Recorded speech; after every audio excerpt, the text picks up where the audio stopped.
Alrighty. Hello, everybody. We've got a new arena release this week. Came out here on Tuesday that we're going to do some drafting with in a very different draft format.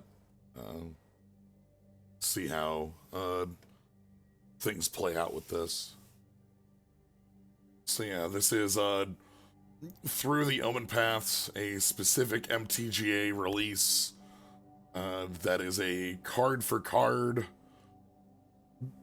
side printing of the paper release that's come out over the last 2 weeks. Our Spider-Man uh, paper release that did not get a re-release. So here we are with really just a very unique product.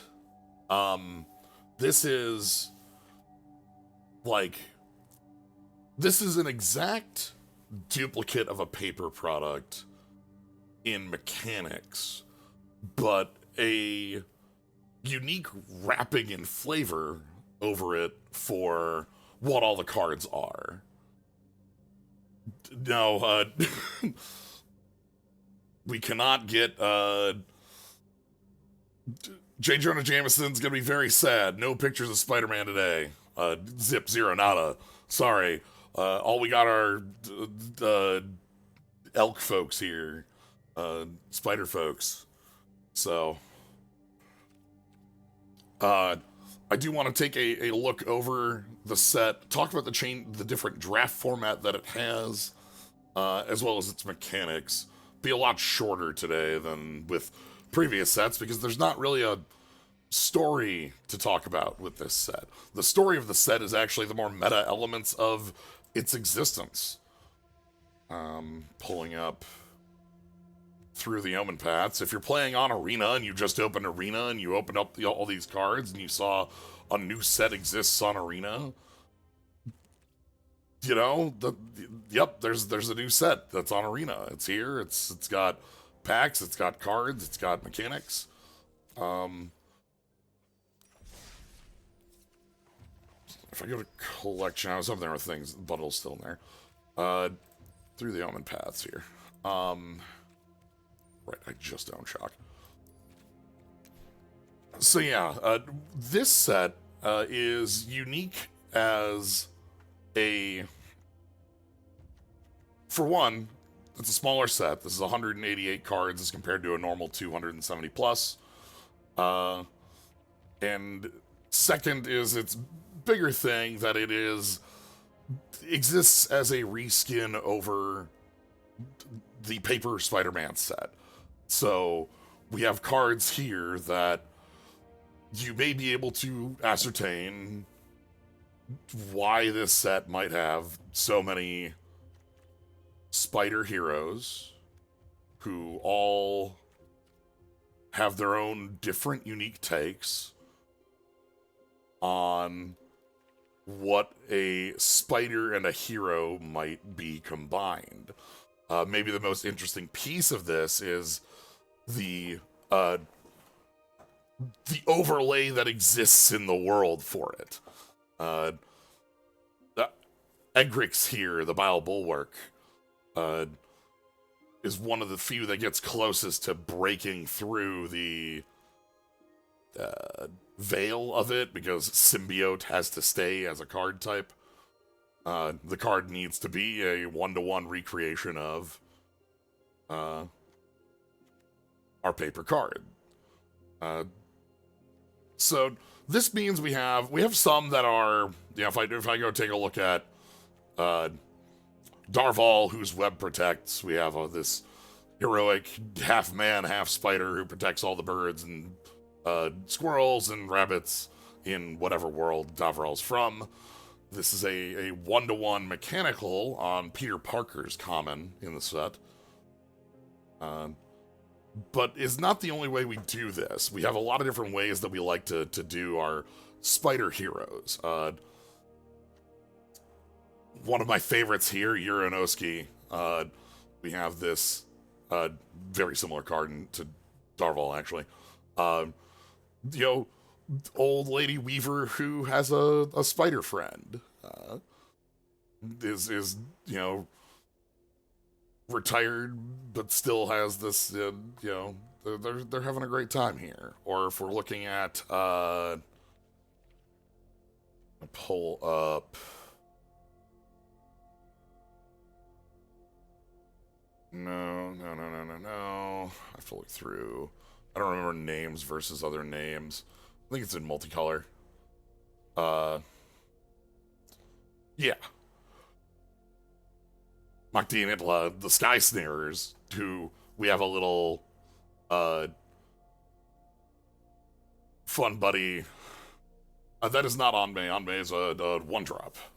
This one is Spider Woman, but it has a spider with a fun propeller on it. We have a lot of like kind of funky bits like that. Some of my favorites, though, over the top are, we have our spider friends. Our Javero here has a spider that's doing a mind control on this man for Superior Spider-Man Doc Ock. But some of my favorites are the cards that make up the villains, the squad here, where we get things like we had a green goblin that needed to stay goblin villain as the card type. So we keep the goblin a villain as a heal. Yeah. Same with there's a Dreadfang loathed by fans. The human warrior villain here. This is a Craven Hunter card. So we get some fun ways that they're going over and kind of washing over what we have. Or like this here, this is Jackal, I believe, who's making copies of spells as you cast them, growing in power. But Druneth here is Reviver of the Hive. We don't have flavor text on any of these. Yeah, if I remember right, they actually explained that. They didn't have time. This is basically as last minute of a thing that could happen as could happen and successfully come out. It was fully. They didn't have time to do flavor text for any of these. Yeah, it's just how it is. There's some really interesting articles kind of like giving a timeline on the Spider-Man set and how this came to be without saying some of the details on exactly what we had going on here. But yeah, it was a article on MTG's main site. Believe it was by Eric. I have to pull up the article, but I don't. But talking about the kind of timeline of starts development in early 2022 as a 100 card set, coming up with all the ideas for what we're doing, the shift so that the set can have a limited format, can have a larger card pool, and can most importantly not be Aftermath. In June 2023, the shift at the same time around that, where we're pushing this to be a standard set, and then the push to standard means push to arena. Push to arena means ability to print things on arena and inability to print things on arena. Yes, and it's worth noting that in the early parts of that, a little program came out in 2023 that may have harmed the ability for the Marvel sets to come out on arena, called Marvel Snap. So, to my knowledge, they aren't responsible for any. No, definitely not. Wouldn't be Snap itself's fault. No, that's a game being developed by people, and they don't have any legal control over anything. It's whether Marvel itself decided, because this is two digital clients, we can't have competition happen between these two. Yeah. It would be 100% not Snap's fault. It would be whether or not Marvel's legal team decided that was the case. I think Spider Fancier here is the Aunt May. That makes sense. I think that Aunt May would be a human citizen. That seems correct for her. Some cards are exactly the same. This pigeon this is just what the card is in paper. It has a different art where there's a hot dog, but and it's not stealing a power bracelet. But In this one, it's stealing a power bracelet instead of stealing like a donut. But yeah, Power bracelet? yeah, the Link's Awakening power bracelet. That's what it has in its mouth, right? Oh, okay, right. Yes, of course. Makes sense. Yeah, you can see it's I had to the think about it for a moment. yeah. That's There's definitely nothing else that there's could no be. other item that could possibly be in that shape, right? That a pigeon would take and leave. Like now that the pigeon has it, it can pick up rocks and pots. So Yeah, that's valuable. It means it can get larger food. yeah. Uh, One part of this with the veil thrown over it is that we get a lot of pieces that are we're doing a little bit more of a view into a setting, a place. The house grows hungry here, uh, showing kind of the way that Duskmourn's house grows in this like really nice looking saga for it. Yeah. We have bits like a number of like villains that are outlaws on you know, out on Thunder Junction style stuff where we're doing schemes and thefts. Uh, we have we have some pieces that I would just assume, you know, hey, we had some really cool pieces that we had for previous sets, and we're able to use them on very fitting cards because this Bloomborough piece is beautiful here. And we have the other one I wanted to pull up was no.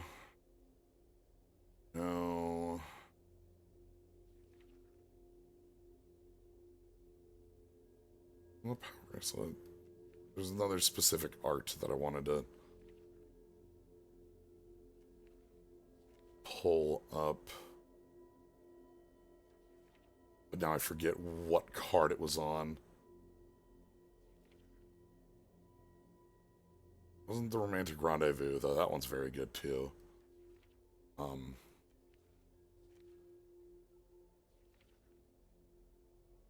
But yeah, mechanically this set is very Foundations-esque. It has a number of just sort of very simple, effective mechanics. If we take a look in our colors available, blue-black has Connive, pulled from New Capenna. This is our draw discard, and if you discarded an on-land, you get a counter. This piece works as a way to filter and a way to work with Mayhem, which is a rework on Madness. Madness here being when you discard the card, you'd cast it.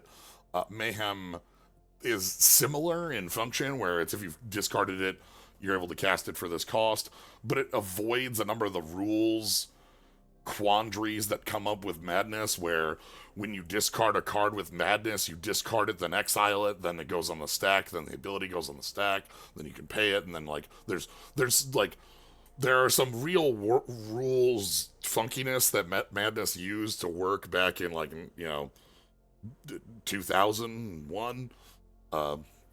Here it's just you're able to cast it from the graveyard if it was discarded this turn. You don't get the instant speed out of it unless you have cards like the Midnight Hunter here, who has Flash on its own. Black-Red has the Mayhem ability for casting things back. Red-Green just likes big creatures. We got caring about four mana things, caring about just having big creatures and having them crush in effectively. Where is the other one that was this like the terrific team? Oh, I remember the card I wanted to show off for the other art that I thought was very fun. The terrific team up here is great because this is our raccoon and mouse going in on a bros move. The other one I wanted to show off was Secret Identity. Secret Identity, the paper card, has an incredible RK post piece showing Spider-Man unmasking in the manner of the card Unmask from Mercadian Masks. Secret Identity here is this rat hero who is dressed up as a raccoon hero who's saving the day, coming down on these little streamers. It's very cute. Carrying, I think, an otter with them. Yeah, they are carrying an otter on the with them, like down from wherever they were. Did they ever establish that if a character from Bloomburrow leaves Bloomburrow, that they stop being a funny animal? I Do think they become a human at that point because they're so. I believe we had an Art of Chaos Warp in the Bloomburrow commander decks that just showed a raccoon like leaving Bloomburrow and landing on Kamigawa or something, and they were just a raccoon.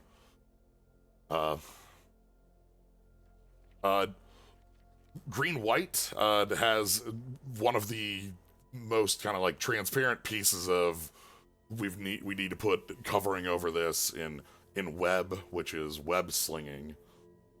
This is a alternate cost you can pay for casting a card by returning a tapped creature. This does not change the timing of the card. It's still sorcery. It's not like you can like do it to save a creature. You're using it to get the discount or reuse a come into play effect. And you're getting a 1-mana 3/3 or cheaper on your plays for that. That's in green and white, which is where we get where are you? The Roof Skippers. Jedi and Hoppy, when they leave play, they make a 1/1, so they're to be bounced. Same with Gallant Citizen, a card that would want to be bounced and replayed. Gallant Citizen, closing us in on a trio. We had the Frog in Bloomburrow that was green-blue hybrid for a 1/1 that drew a card. I don't know if we'd ever get white-blue hybrid draw a card. I don't think that's in white-blue. Yeah, is the thing. It's a hybrid mechanic. Right. It's technically correct. But it technically is, because obviously you could even have just a 1 white that draws a card, but as a 1/1. But right. We have the dog, the tiny dog that does it.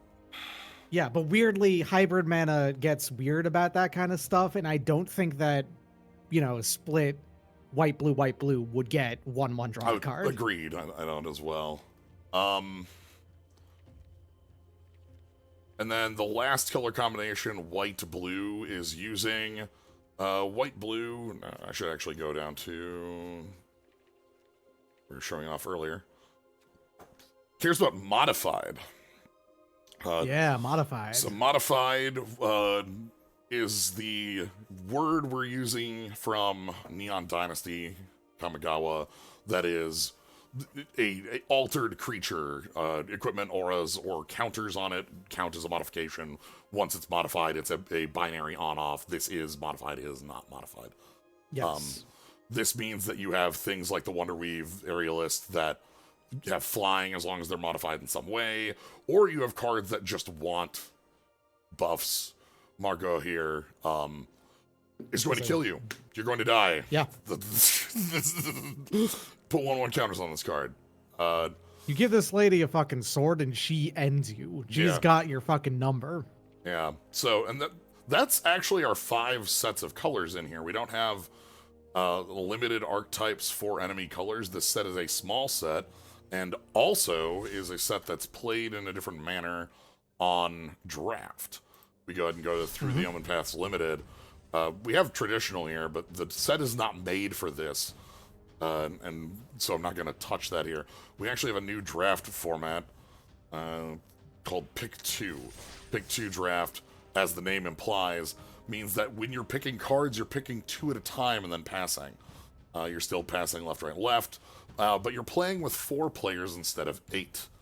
You're so you're still rotating cards at a first pick and then ninth pick like cadence, but the draft is going much faster.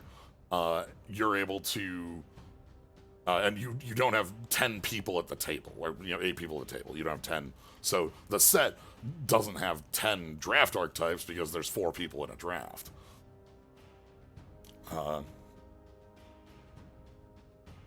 Yeah, there's some rares that are enemy colors that were, it's like, hey, we have cards that were specifically made as like, here's a black-white card, here's a blue-green, the Jackal, black-white, Mr. Negative, things like that. You also notice maximum magic. There's not that much magic to play. It's 6 is the max. Yeah, no, 5 even. Do you only get 2 losses? 2 losses. Okay, yeah. 5. 2 losses. So we're gonna be drafting faster. We're gonna be playing faster. So yeah, that's the difference. The set being made for the set was initially conceived as a 100 card set that would put it at the size of Assassin's Creed, double the size of what Aftermath was. About a month after Aftermath had its release, all of the internal products that were anywhere close to its size were retooled if possible. That was why Big Score was added to Thunder Junction. Assassin's Creed was already too far forward to make major changes to, but this one was not. So this was used as a way to give it a limited format, give it more space for more cards, and give it a purpose for the opening packs. I would like there to be a way for small sets to be able to exist in the current cadence. We're at a very, very fast, and we're accelerating cadence for set releases, and having 300 plus cards that are coming out every 2 months. Every time is pretty untenable. Comes to be a lot. I say we're accelerating because next year is 7 releases. Yep. And so, I would want for some sort of smaller product to be able to take the spot, especially if, you have a large amount of the crossover style products that might not have as huge a pool to draw from. Anyway, let's see how this goes. My main issue with pick 2 format is how fast the pick timer is. Interesting. Is it still the same minute, but you're making 2 choices? Oh god, right, 4. Alright.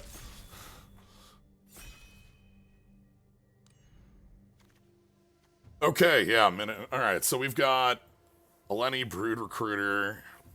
When you cast a creature, get a token, has a team pump, has a cheap way to play. Destroy an attacking blocking creature. Title spinner here is a spider avatar hero. This is a underwater spider doing a Mana War impression. Pretty good one. Nil, Vessel of Valgavoth, picks up a villain, makes them cheaper. Dreadfang, biggest equal to power equal to big thing. Kephion, discard a card, gets Churches, let's see, +1. Dinosaur. Oh.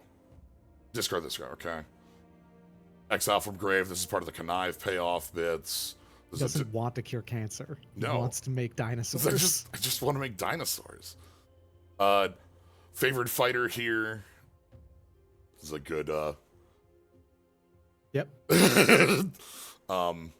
And Zan, Tunnel Web Explorer.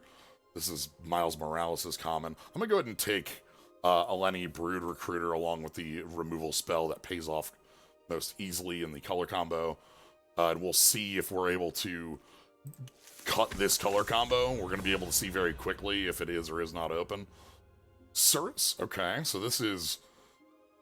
It's 2/3 Yeah. of what we're already choosing, so... Yeah, and, we don't need to be able to immediately have access to...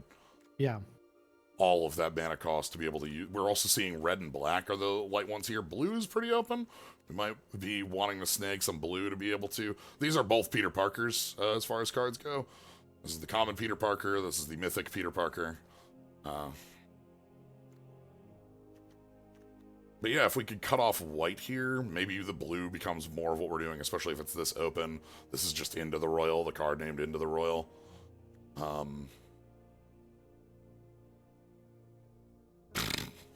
The robot villain. Okay. Crime scene investigator. This is pretty good. Really good in webbing. Yeah, the leaves play is not a death trigger. That's a leaves play trigger. You also have the ruthless rival. This is our kung fu villain here to show up and fight your school for its sign. It's also Shocker. We have our third favored fighter. I can pick up Vibrant Landscape if we want the ability to try to splash for blue. I mean, there is also the white-blue one there that also would let you done the same thing with a surveil on it. Okay. Green is missing here. I think we might need to find more blue stuff that works for us. You might actually end up be splashing green rather than the blue then. Yeah. This Phantasmal White seems Visions. pretty solid, though. I'm going to go ahead and take the Secret Identity then. Actually,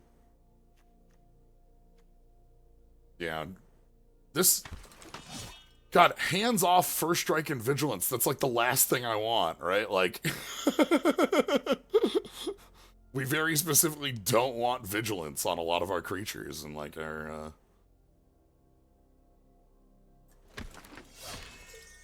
Aerialist and Lurkers. Okay. So white's real. Let's see if we can find either reasons for green to be real or Rebellion becomes an island. So thirsty.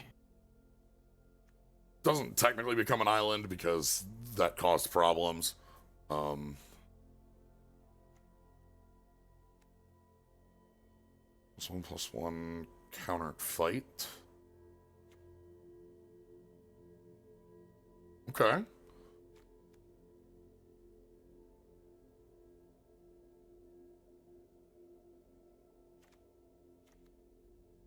Correct.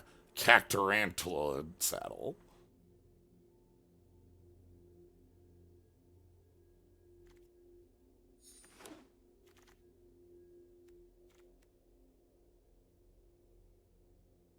Principled referee. Choose one counter on each 2 creatures, or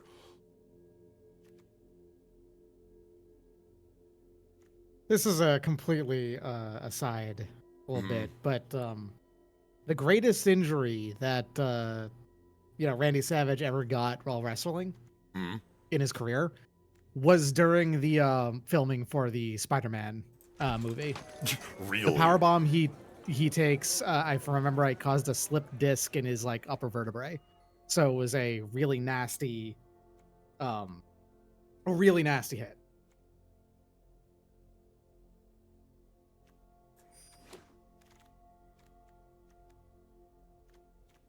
Okay. Big green. Filter land that grants menace to legendaries. Yeah, this is very odd card. It's the bugle. Yeah.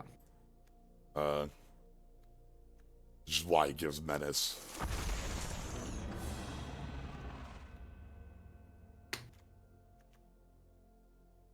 Okay, this is a card I'm actually kind of happy with because that works with the in-web stuff as well. The as a thing that's able to jump up.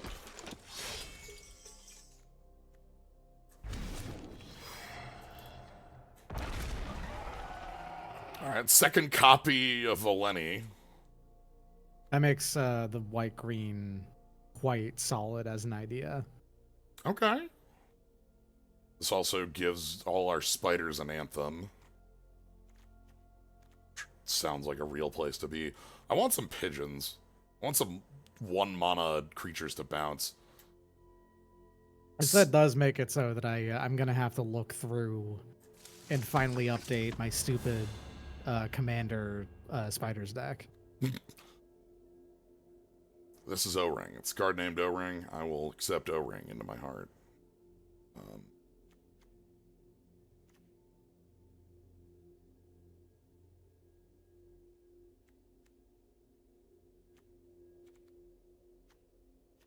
Not a ton here I'm super interested in. Mothwing Shroud again.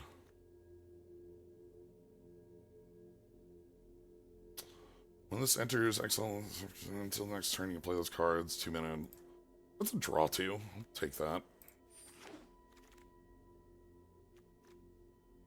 But yeah, you can see white and green. White has been eaten alive pretty heavily here. Part of just like playing these pick 2 drafts is that like there's only 4 people at the table and there's only so many lanes. You're gonna be like you need to find the empty one. We didn't find any pigeons, which is a card I think would be pretty important for all of the in-web pieces in this. Ref.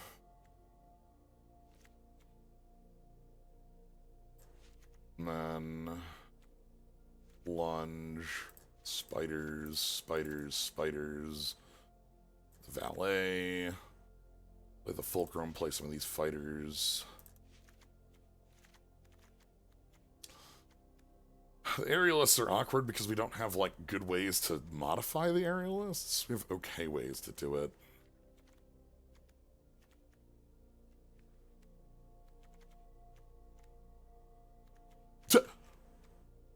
Oh, this is... Ooh! The auto build is wrong. Oh. It doesn't recognize the blue on Surus. Interesting. It's completely missed it. Well, the Fearsome Ridgeline, if I remember right, can tap for blue. It's a filter land. Right, but this is a fetch land. Yes. Interesting. Okay.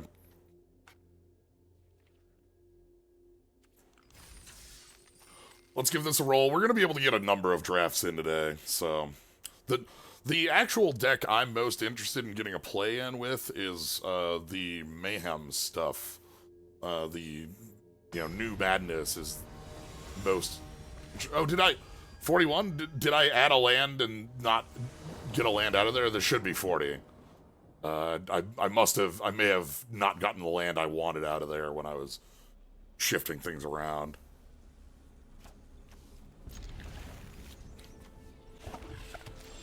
All right. Hooligan and Ann. All right. Okay, I did get the land in there. So we get the Wonder Weave Aerialist. This gets flying when modified, and this puts a 1/1 counter on creatures. So... Excellent. I have our line. Okay, go grab blue. I find this archetype of land fetch card is interesting. Yeah. The vehicle that does it, because it's actually now like the 3rd or 4th version of that card. And the one in Edge of Eternities was a spacecraft, so that stayed instead. But it was still functionally the same form of card. So now we have a 3/3 flying Ward 2 body. They also are splashing blue. I assume for the same card. Error. Who are you? Error 9. Viral node. Beginning of combat on your turn, target non-equipment becomes a 3/3. Untap it. Okay. Well. Hello.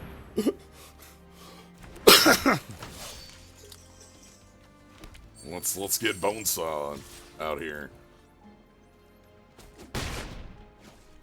The idea, hopefully, is that a 4/4 holds back well enough. If not, next turn we can play both of our 2-drops and leave up Sudden Strike.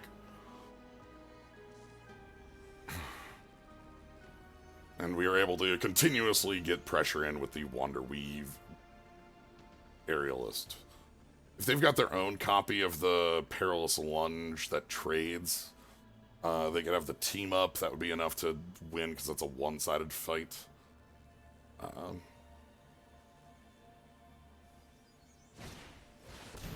Oh, we are artifacts over here.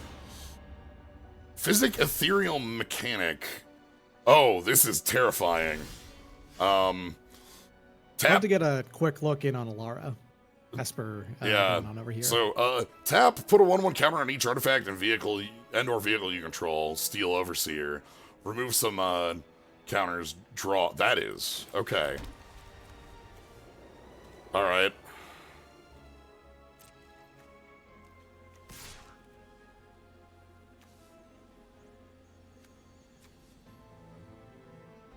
I think we're gonna put the pressure on. You're the one with power on the board. Yeah.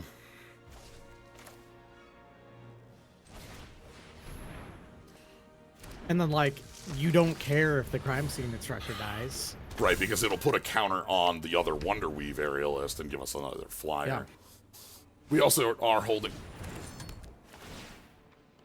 Angler's Shield. +2/+2. And is a... Ooh.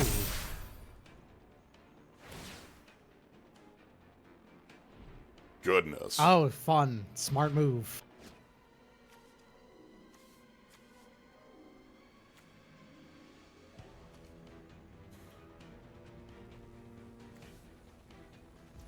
Okay, well, for us, this is the card that needs to get off the table, so gonna choose to do so.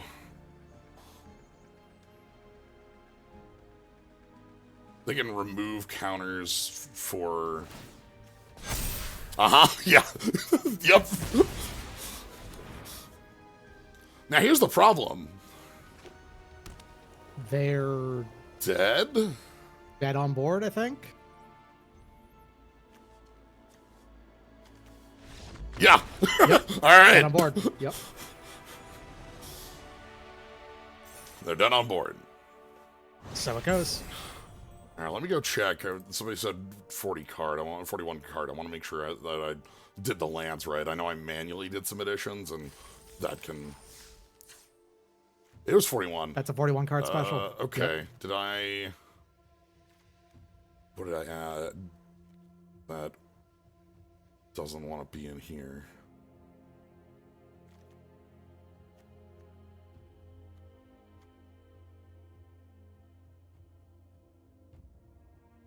I'm gonna drop the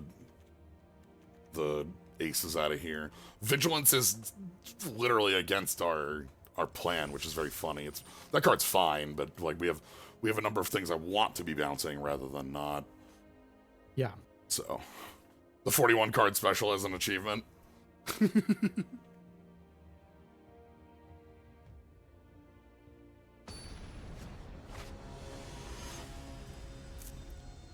All right. Taking a look. Okay.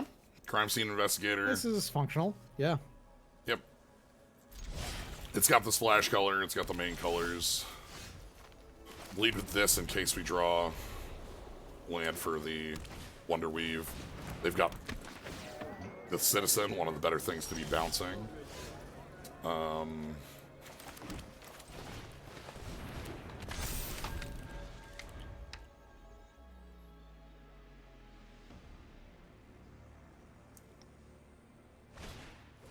Another Citizen, okay. And a pigeon. All right. Pigeon.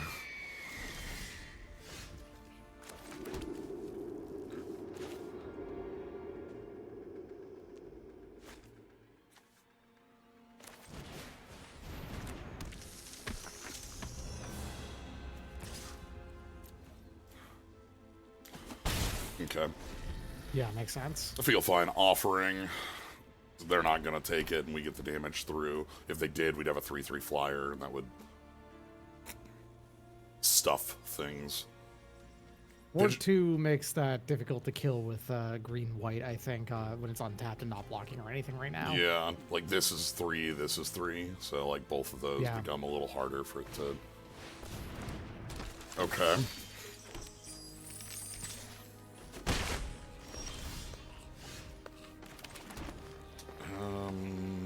Are you 4/4? Are you worth spending my O-ring on?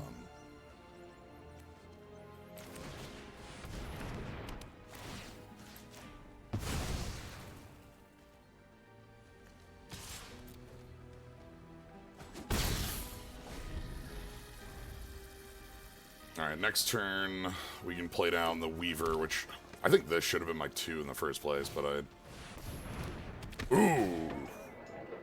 Damn! Alright. This card's wildly strong, by the way. Damn, yeah. Just as a general thing, this is either destroy a artifact or enchantment, exile even, or even better for them, the recursion piece. Careless Lunge, a fight or a bite? Fight. Gotcha. That is unfortunate for us in this very instance. Yeah. Actually, I have a plan. Yeah, you see it too. I see it too, yeah. It's... You don't mind it dying. It also does put both of its counters on something else, right? That's how it works? Yes. Now they've got 3 in hand. Do they have their own, like, counter fight? Is there an instant speed bite effect that they could use? Or even just a pump spell?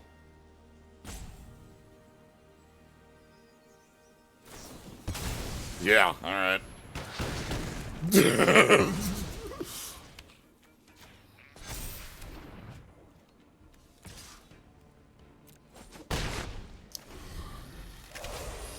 We are leaning on Chizak pretty heavily to clean this one up.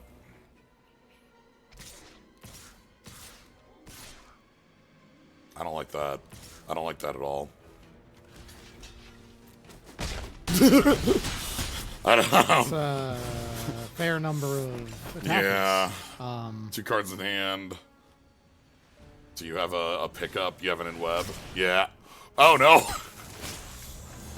Well. Oh, that's real bad. Yeah, that's what we call bad news. If you cast this on the in web, it's more expensive, but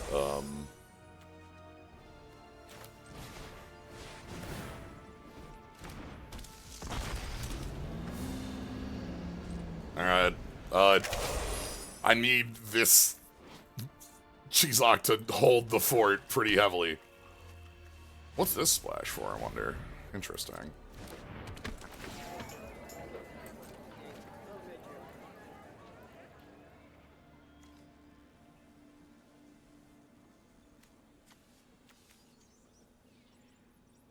See, if they have a kill spell for Chizak, I think this falls over immediately. Even if they don't, we're not in a great position. Merely stable. Another team up.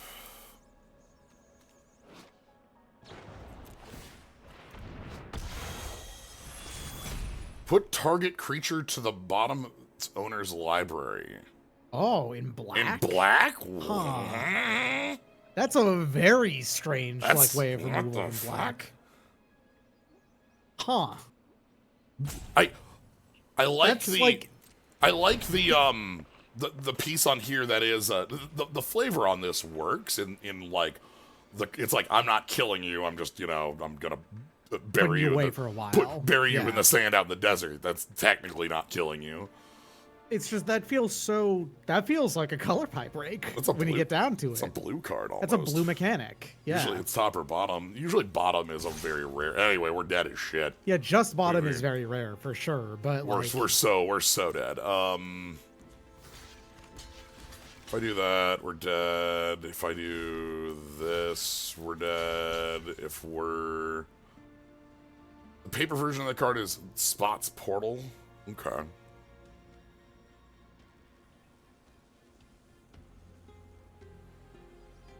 Well, yeah, Present Arc, but the thing is black can already do that by just exiling target creature. Yeah, and that is in black. Yeah, exile target creature is just fully in black, and so it's just... Okay. It's weird that it's a bottom of deck. All right. 1, 3, 2, 2. We have Wrath of God in our deck, right? Yeah, for sure. Oh, not the pigeon!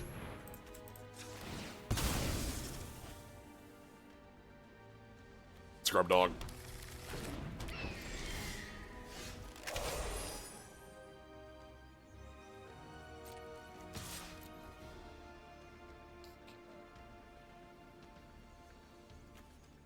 This card seems really good for us. Like, if we actually... You can actually draw it. Yeah. Yeah.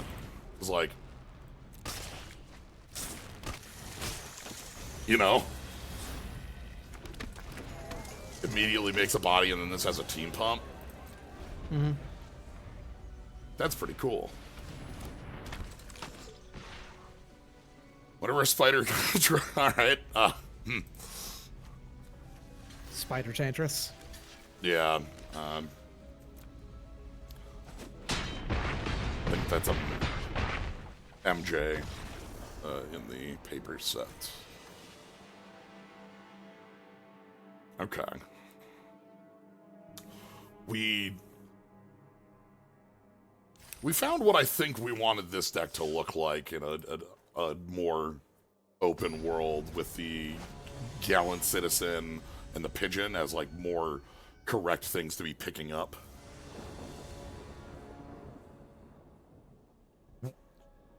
Hello. Well, that's wow. To do that. Okay. So my hope, which probably isn't happening, is that Surus here, we can bounce. Probably not likely I'm able to attack with an O1. But, you know. Opponent mulled to 5, oh no. That is a bit tragic.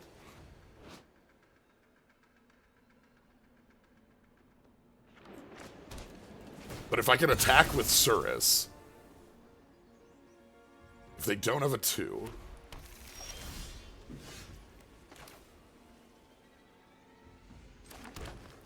So you can cast both sides of these. These flip cards are actually really cool. You can cast both sides. You can also transform from the front. They are the most forgiving MDFCs in the world, basically. All right, come on. Just don't have a 2. No pigeons. Yes! No pigeons! No pigeon.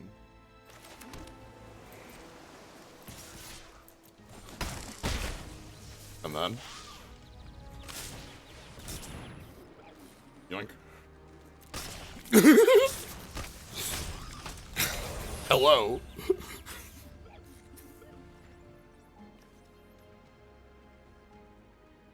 Card is legendary. Common legends in this set, by the way, just as a thing to remember for this. Not very many of those until this set. Yeah, we've been having them a little more over the last year, but, like, not many.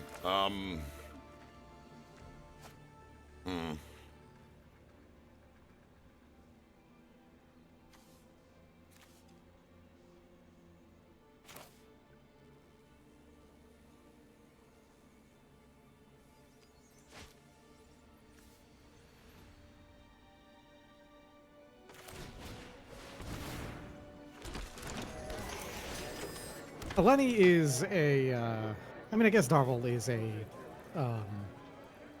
different one that can do it, but...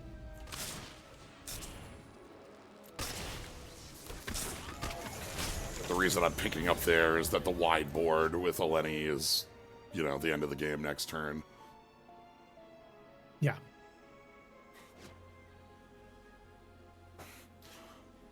How many times forgive the old flicker, sir?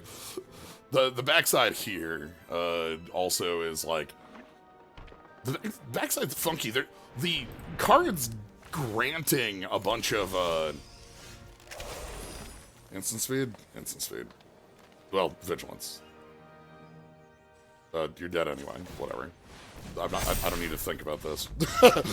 Like, Yeah. yeah, because like as There far are as 13 common legendary creatures from real sets, but very few of those are like standard sets. yeah, when I think of common one. legends, when I think of common legends, there's the one from Modern Horizons that was like the Fire Blast. That was like a 6-mana 4/4 that dealt 4 damage. So you could grandeur, and it was common because you wanted to be able to grandeur it more. There's Lunatic Pandora from Final Fantasy, not a creature, but it was given legendary because they were showing cards off to Square, and Square went, "Wait, why isn't this legendary?" But there's only one of those. There's only one of those. Like, all right, I mean, I guess, all right. And they just shrugged, and they're like, "Okay, you got us." Like, you're not wrong. And so Lunatic, they're like, who's gonna be playing 2 of these? And anyway, like the whole point is that it's like, you know, a card with a one-off early and late. Sweet, okay. And technically, Chandler and Joven are also Yes. both commons, but The original. those are also, That was the you know, the sheets on older sets don't run in the same way that yes. current sheets do, so it's hard to. This is like there was a common 1 and a common 2 slot, and they were technically different rarities, you know.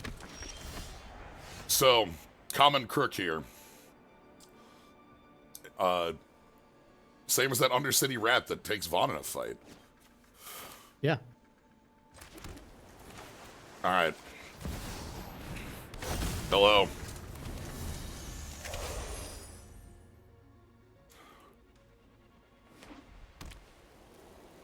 Common crook, indeed. No lies detected.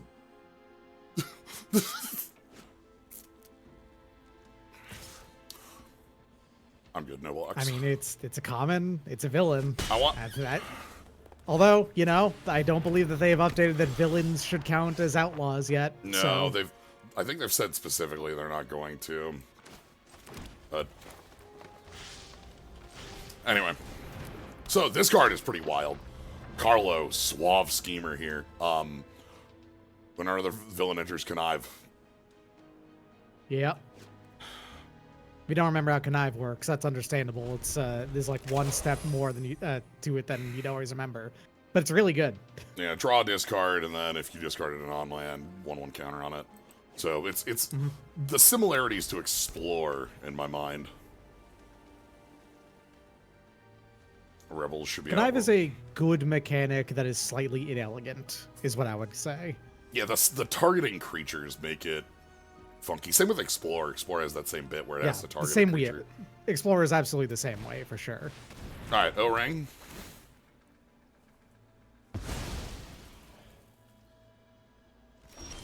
Interesting. If I don't want to swing in, Well, you have a 3/3. rouse the swarm. Hello. Spider time. Yeah, I think we're pushing.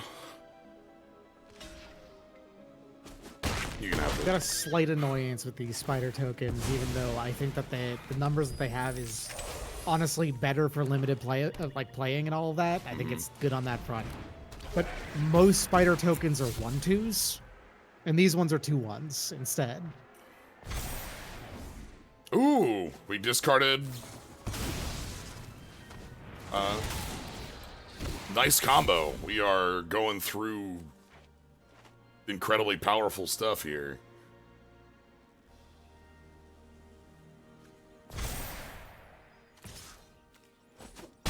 Like, I understand why they can't do that. If you have a set that's entirely higher toughness than you know, power, you have a really, really unpleasant Magic the Gathering set to actually play out in combat. Okay. So this is destroy target creature with power 4 or greater. Gives us a way around Carlo, which is probably what I'm going to spend it on. They can't do anything about it if you can do it now. Yeah. No attacks that make sense here. Just checking.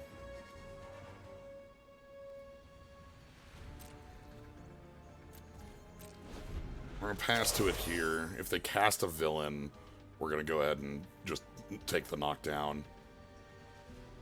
Because I don't want them to. The Lolth keep ones looting. were also Menace and Reach 2-1s, yes.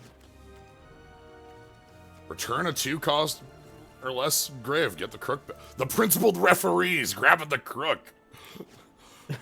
I mean, hey, Yeah. he didn't do anything wrong in the ring. He deserves to be there.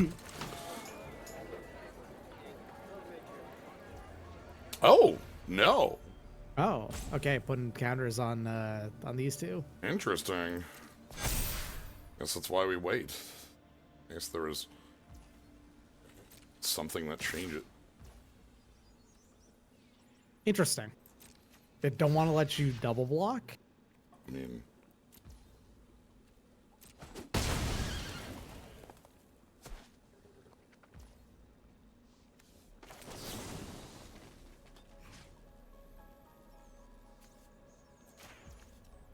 I do think Menacer that can get even larger by itself is a little bit nastier. Yeah. Yeah.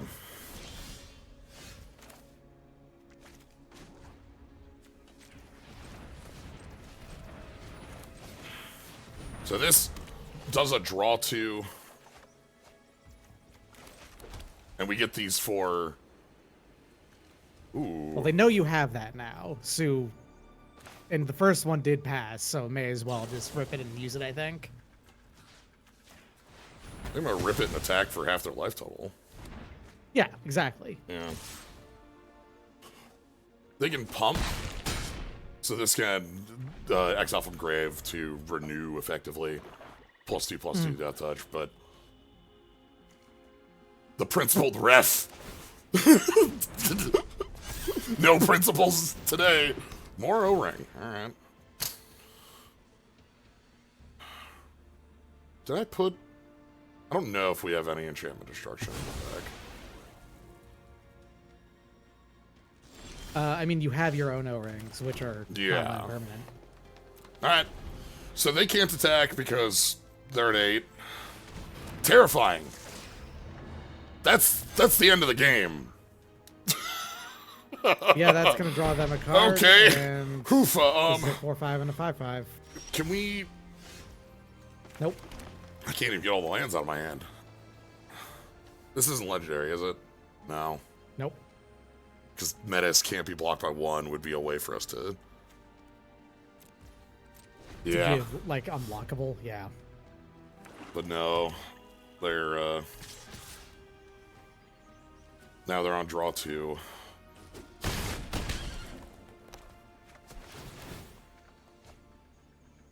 That's a good splash. Absolutely. The Hello? terminus of return. Shit. Well.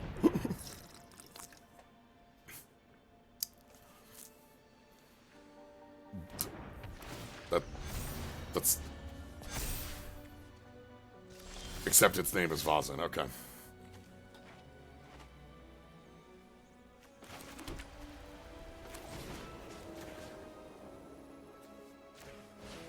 Well, I can fight the ref.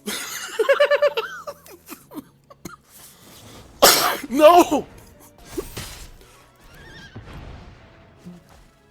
I can't believe we got DQ'd. Come on! We came at the ref with a steel chair and we just got smoked for it. You What you didn't realize is that there was a guest wrestler ref. Yeah. Mankind was refereeing this match and we were just completely I can't believe. Anyway, that's also the end. Yep. That's it. Even if we had won that would have been the last game upcoming. So this is maximum. So there you go. That's a draft that was like start to finish about 40 minutes. Oh my god, that was. Alright. Yeah. Reminds And, me of the and we get the so like beginner drafts. 2 wins gets Oh. you almost your entire. It's 900 in. 2 Okay, wins it's the gets you- equivalent of 4 wins in. Yeah, this is your break point. Is between 2 and 3. Yep. Okay. Yeah, 2-2, perfectly balanced. Yeah, this reminds me a lot of those beginner drafts on MTGO, where it was a regular format of Phantom draft cards that was just with 4 players instead of 8. Okay. Yeah.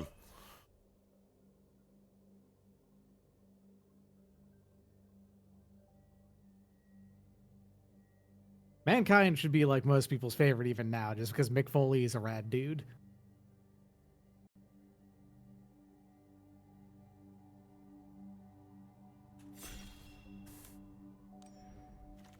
Alright, what do we got to start? Confessor's Bindings is a Tap 2. Draw or creatures or treasures to draw. Okay. Ooh, okay, this is. Discard +2/+2. By the way, okay. so this is Green Goblin, which is a human goblin in the paper set. The way they get around human goblin is that it's it's a human and a goblin fighting while flying on a glider. Yeah, they're doing the those team up legends again. Although unlike last time they did it, they're allowed to have jobs this time. Yeah. Instead of just being. I'm interested in doing something different and cutting the red out of here. Yeah, go for it. Just say like someone gets past this over is like no red whatsoever. Yeah. I don't know. The thing you do need to remember about this is that in 1998, Undertaker threw Mankind off of the top of the cell. True. You got to keep this in mind. The Infernus. Basic mountain, put on the and gets +1/+1 for. Hey, you want to try and lean in on maybe do mono red? We also have a couple discard outlets in Romantic Rendezvous and Skitter and Kitten. That card is just Tormenting Voice. No. Read it again. Discard a card, then draw 2 cards. Nice. 1 in red. Do you remember what they... Oh, but it's not as an additional cost. You can do this on an empty hand and You draw 2. can do this on an empty hand and draw 2. Uh-huh. All right. You got it. It's not just for Tormenting Voice. Skittering Kitten is also like very... There's a menace vampire that's very close to this. This card in paper is the art you expect it to be with Spider-Man. It's upside down. Yeah. Spider-Man and Mary Jane. Yeah. Wouldn't hate that, but I like the trying to get mono red going and like getting all these discard outlets. Firebrain Scheme. Okay, when the pack comes around, it's gonna suck. Oh, yeah, hold on. What if we pick up the black here to like check out this though? Ooh. This is Scorpion Sting and the House Grows Hungry. House Grows Hungry is destroy target creature and then like a discard outlet and then hit their opponent's grave. Obviously it's kill, but the discard might matter. The ref's this is the ref's trick.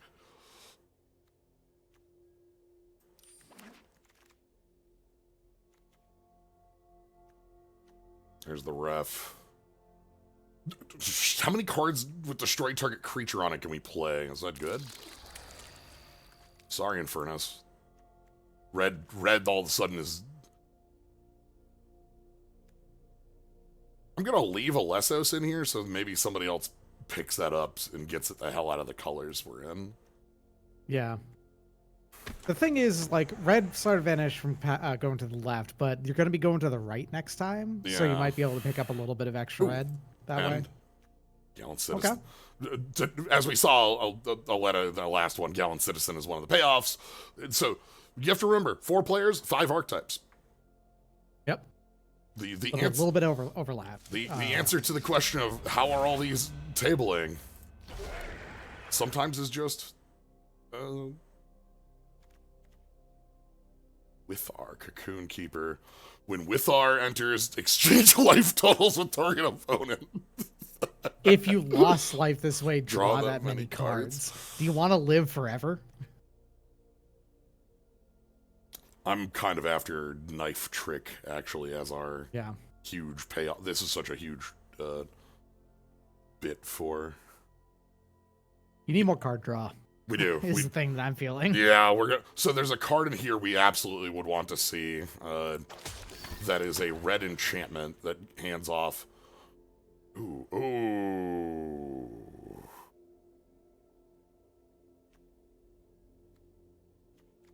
So this is return a 1, which we have like, I guess we can pick one right here. And you have the kitten as well. Kitten's a spider, by the way, for the activation on Rizna here. Wither, but you play with an ETB doubler, so you swap. We could splash the green somehow for this, because the backside is pretty big on Enforcer of Iggs Crossing and End of Iggs Crossing on the Infernus 2. Cheering crowd is really funny. Beginning of each player's main phase, they can put a counter on this. If they do, they get colorless for every counter on it. That's each player. Huh. I kind of want to pick up more of the like payoff stuff. Knife Trick is probably also just like really good to have for that. Citizen. Prison Break. And yeah. The Scouring Storm Soul. Baptism's Landscape. Fun note, this is the only card in Magic that has sand in its main entry line. Sand Elemental Villain. It is the call forward at long last of sand is a creature type. Cat.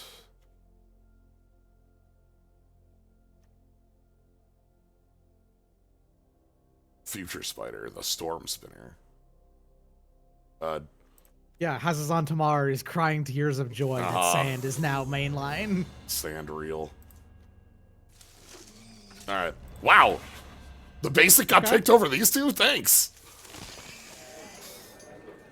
Reality Fulcrum is valuable for For just as a way to get some cards back into your hand. Like, not in your hand, but... Lavaborn also... Oh. We also have Clandestine Okay, Work draw as 2 cards. But I'm thinking about this valuable. as, like, one of the best payoff cards for us. True. But yeah, Reality Fulcrum, I like this card a lot. Because you get the cards until the end of your next turn, so you play this, and then you get this mana, and then you can use the mana for the draw.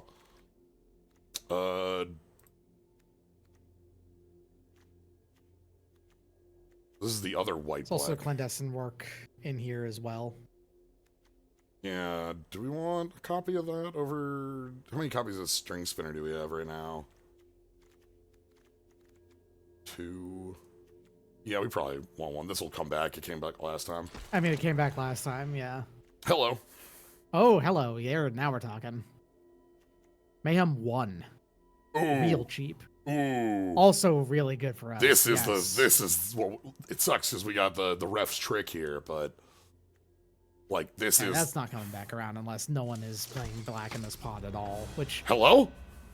To be fair, actually does there's a bonus sheet seem in to be this the set, by the way. place. I didn't mention it, but there's a bonus sheet.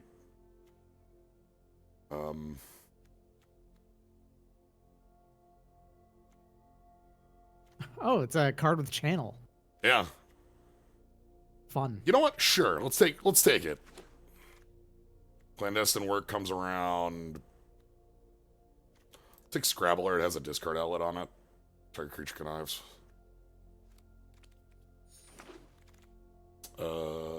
Saddle and...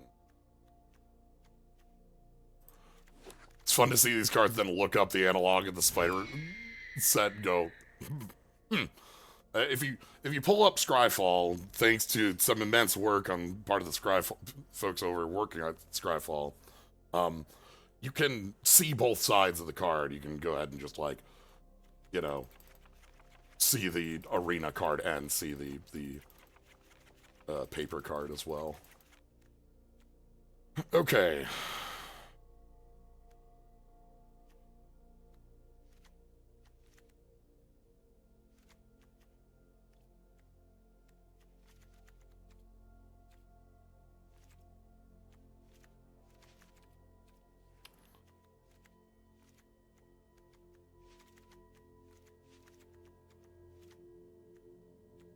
How many lands am I playing in this deck?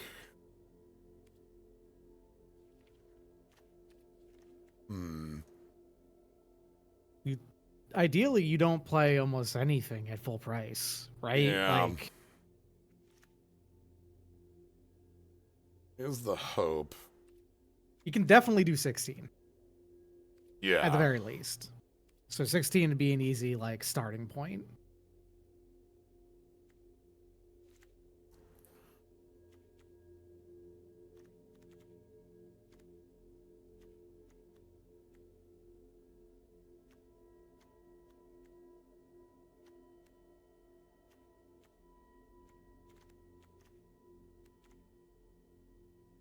I'm gonna put more cats in. We have 4 cat. this is the card. This is the set. We have a 3rd copy of Lekadu, but like it's a legend. I don't really want to overload on a legend like that. Yeah. All right. Let's show them what for. Let's just really beat him down. That's the plan. Give him the old Rakdos 1-2. I say the Rakdos 1-2 because that's the only mana values you're playing. There we go. You know, we got cats, and we got things to cast off the cats. Now you have to remember, keep this in mind. Don't treat this like madness. It is at the speed of the card. It is so similar to... It's not the same, so it's not exactly the same. It's so similar to the variant I did. I know. Yours is like... Anything can be discarded and then you can do it from grave, is the idea. It doesn't Yeah. have to be the card that gets discarded. I'm thinking I just want to wait on this and play the goblins next turn, so I'm just going to play cat 2, sequel to cat. Mm-hmm. And then next turn we can lava goblin in for 5.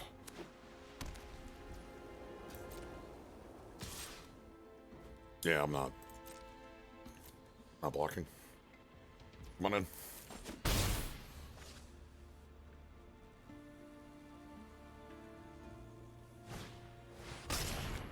Ooh, okay. Beginning your end step, if 2 or more creatures came into play, draw a card and gain 2 life. Well, the timing on that doesn't work.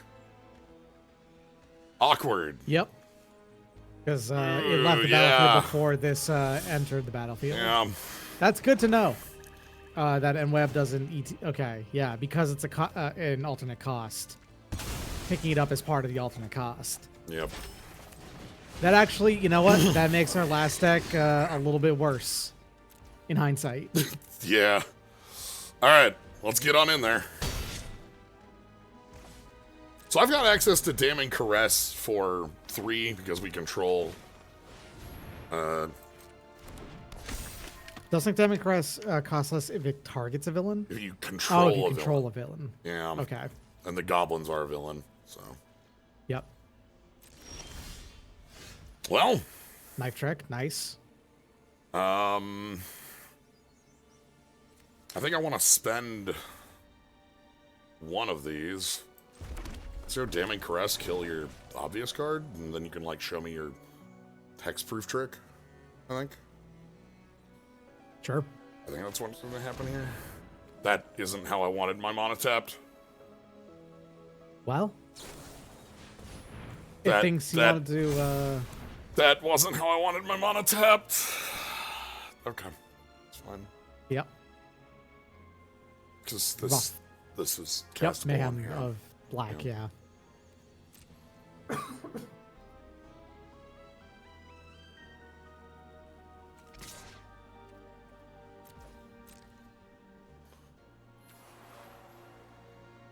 Just hexproof, not indestructible. That's what I was checking, Okay. yeah. I would be fine with this trade. It's not Biosynth Burst, which does everything that you want Yeah. mana, like, combat trick to do. Okay. Okay, we got their draw engine off the table, which is the actual thing I was most afraid of here. So Yeah, and you can still put down Wektu with the kitten, for example, or Knife Trick or whatever. yeah, Or the string pull. Is the string puller got mayhem? It does. Mayhem too. Yes. Yep. Yep. So we got Steel Web, and we got Dune moving. They gonna grab a forest? They are gonna grab a forest. Go.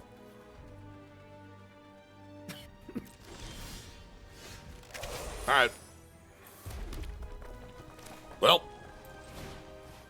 Cat status continues. May as well swing in with both of these. Yeah.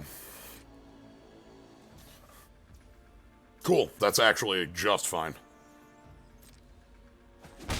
Alright, then we're gonna go ahead and pop cat. Discard the string puller.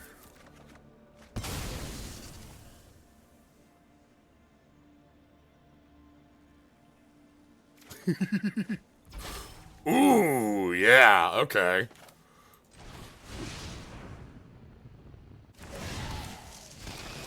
We got our Havoc duo. End step? Nope, nothing, okay. So they searched this forest. They wanted double green. What are we looking at? What's your second green open up? O-ring. Yeah, okay. Yeah, something I'm definitely feeling is if you're going to be playing white, you're going to see this card all the time. Yeah, small set. I figure we're going to be seeing a lot of double ups, you know? Yeah. Oh shit, is this finally the time where print runs being able to have multiples of the same card now will matter? You pick both of them in one go. Coming in with the reach creature? Okay. This can't go dome, right? Okay.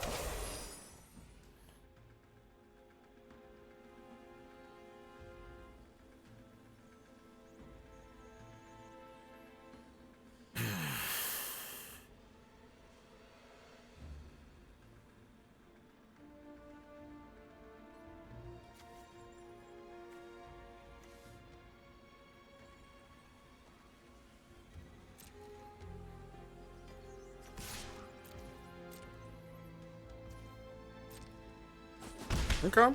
Bonk.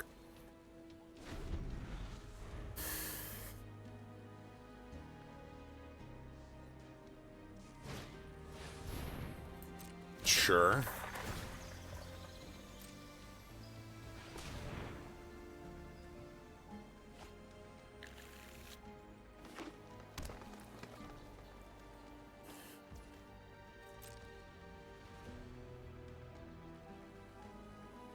Vine Woven Chariot or a train. Well. How about getting hit by a subway train's only a 3-1? Alright.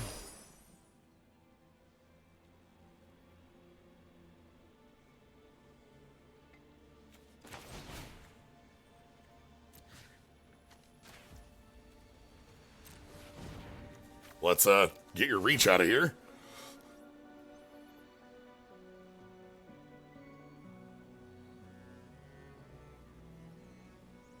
Another hexproof trick? +4/+4. Okay.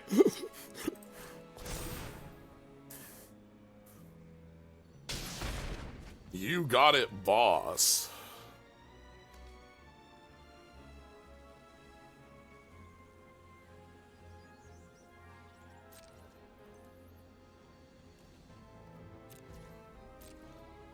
All right.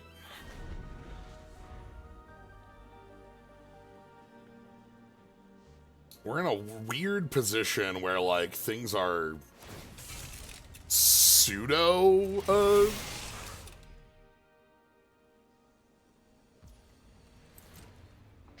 like, matching. Oh, do I want to...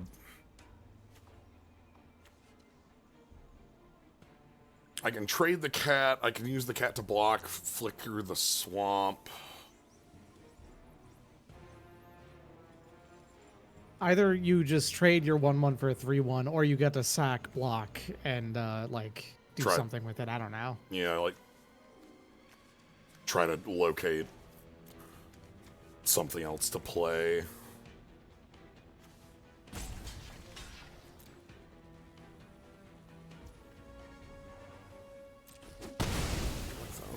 We'll just tread.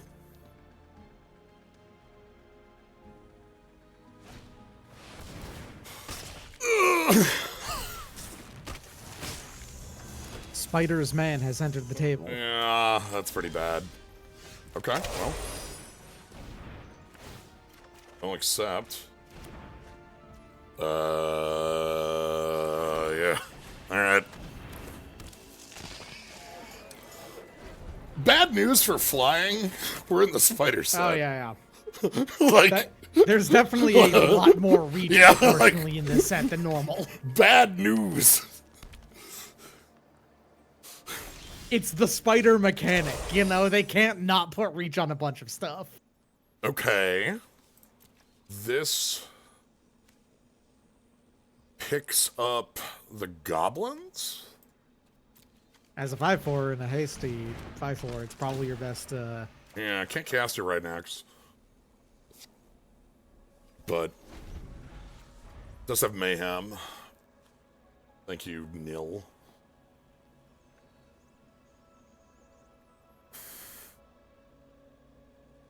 We need to break this board. We have flyers, but it obviously doesn't do anything. 8th land out of our opponent.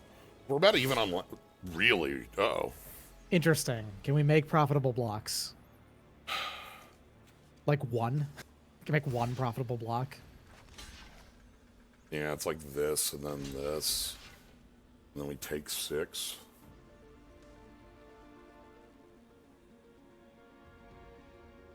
Oh, that's less reach than I guess, expected, just with the tokens and things we've been seeing. Though, 11 cards with reach, you cut that down in colors out of 190. That's like, you know, green is where you're going to see that. I think we're just going to take these blocks.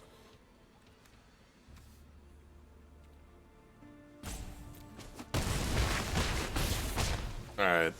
Do you have another Spiders Man? Is that what's going on here? Yeah, you got another Spiders Man.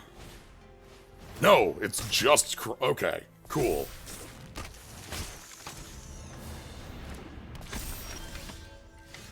That could have been a lot worse.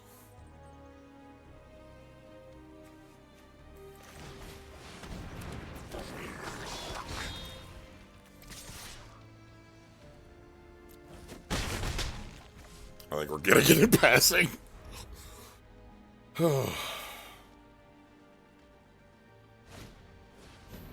Ooh. Tap 2 untapped creatures to draw a card. That drops shields significantly.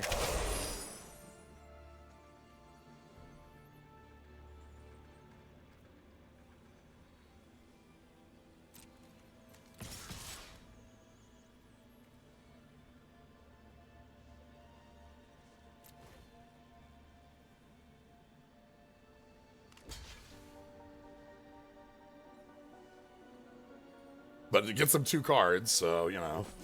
Okay, the idea there is that I wanted a creature to die so that we could play Scorvus here.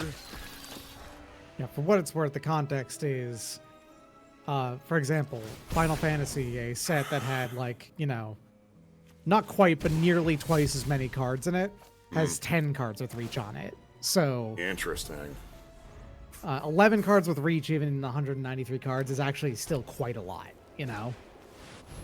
When this comes in, +1/+1 counter on each other creature. Okay.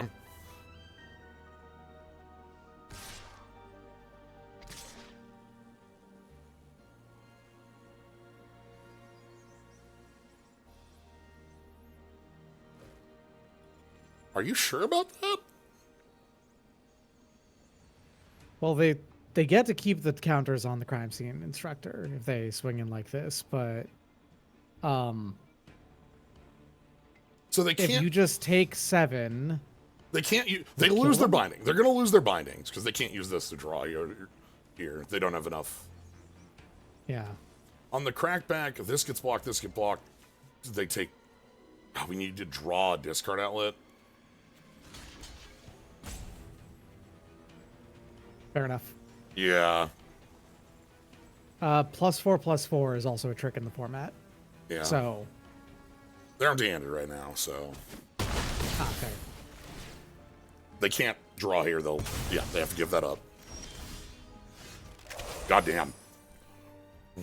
Ooh, that's good. Now, whenever we go to trade, we actually draw. Okay.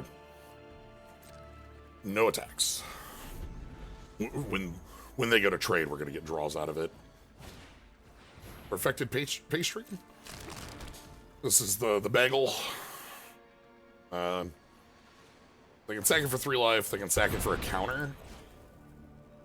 Interesting that they feel the counter is the piece there that's the most dangerous.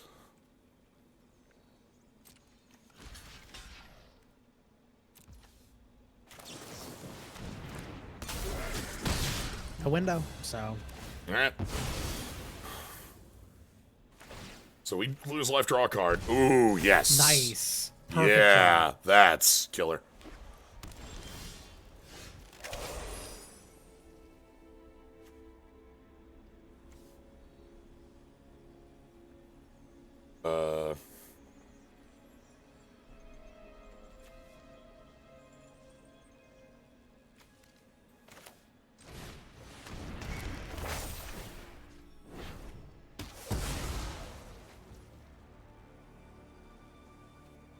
Yeah, and then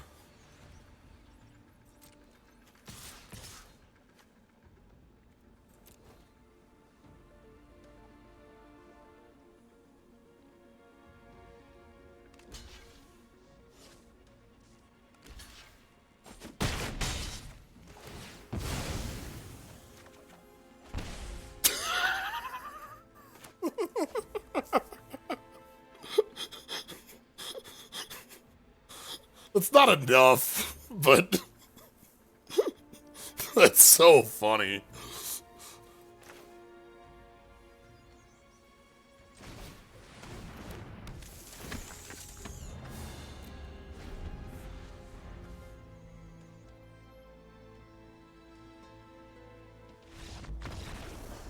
Okay. Yeah, our engines got out of there.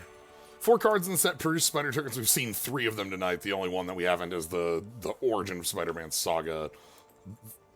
That was fun. That was like our engines got to do the thing we wanted them to be doing in like very direct ways, you know?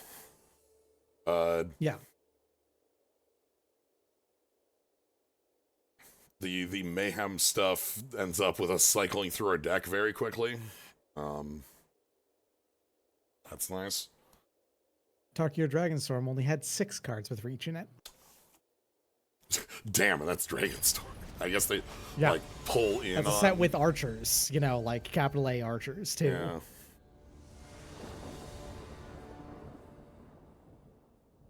Cool. Didn't talk about these duels. These are the same. We have these 5 only that are in here that are like the opposite of the campuses from Strixhaven.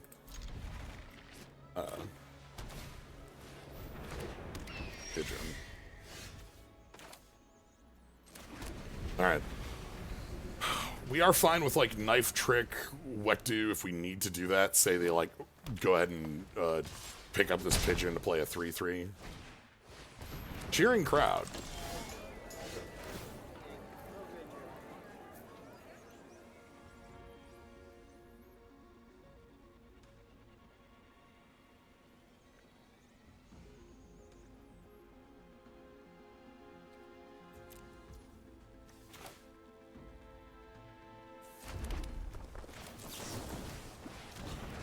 I'm just gonna get that out of there.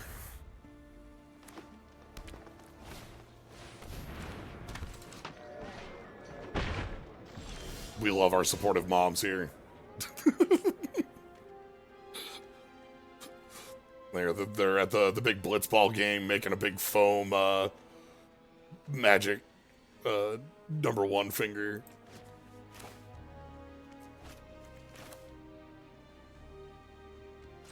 Alright, we're gonna go knife, trick, discard, shoot, discard you. Boom. There's our 4-3.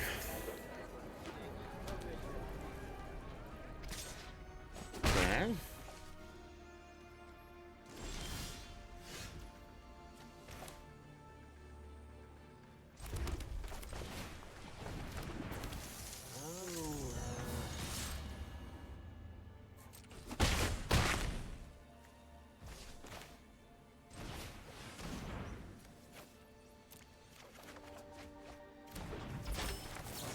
This is looking pretty good for us building a board here.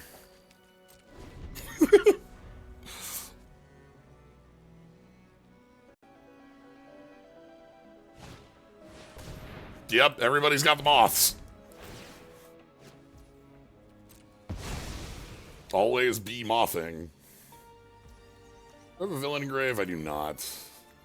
Need the insect down there if that's gonna happen. Okay.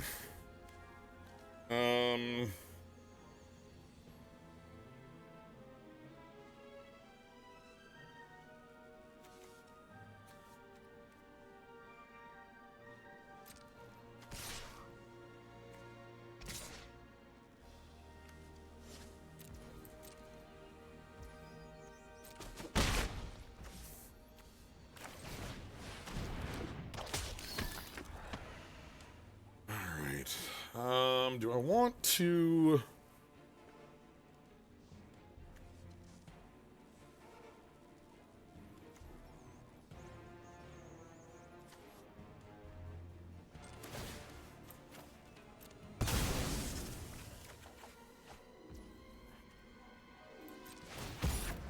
Skitterkin reminds me a little bit of Insulin Neonate.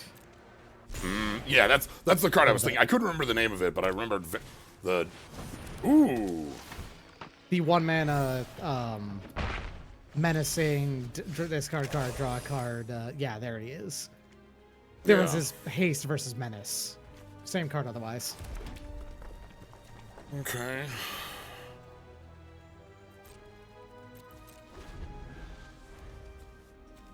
Pigeon.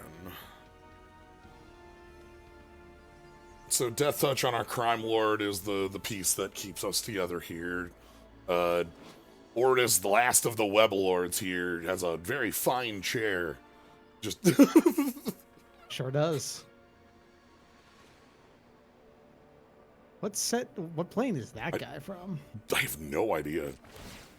Like, I earnestly can't recognize these spider-themed buildings at all. Yeah, these, like, with the 8 legs coming out and, like...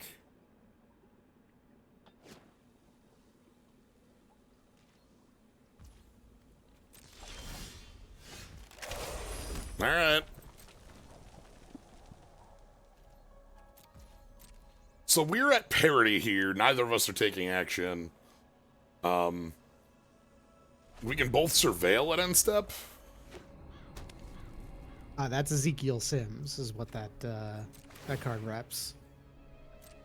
Ezekiel Sims is a character in Spider-Man that is relatively recently relevant because for some reason he's the villain of Madam Web, despite the fact that he is not a villain at all. Weird.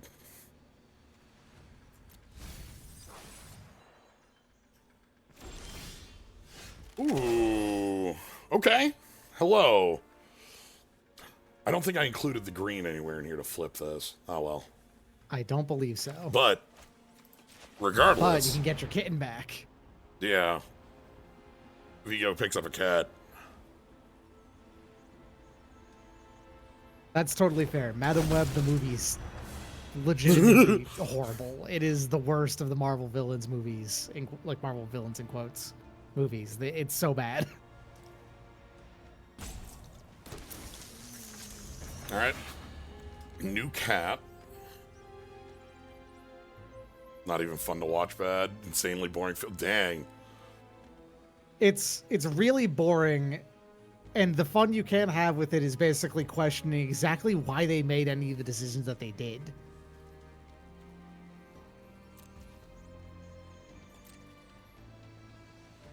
Moreland. I know Moreland's a card in this set too. Oh, all right. Bird getting shot down. That's fine. That's actually like completely fine for us. The big thing that we have that makes that work is that I can just go ahead and pick up the Scorvus again. Mm-hmm. So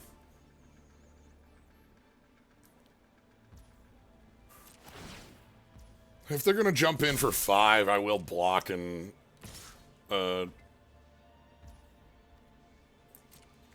Catsack. yeah, we'll block and cat sack. Keep getting past some more of these. Just keep moving past our lands, you know? Okay. Sure. This wants more spiders around to get the counters, but... The Rhino's Rampage? This card rules because that's just the name of the card in the Spider-Man set. Yeah.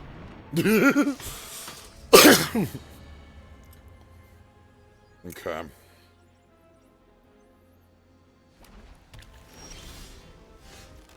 All right. Let's pick up some board presence showing. Give me Scorvus again. Scorvus, get on down. Rizna, get in. All right. I guess our hope at the end of the day is that we can do some weird relentless assault nonsense. Really? Okay. I think I need you off the board. I'm willing to take 7 to do that.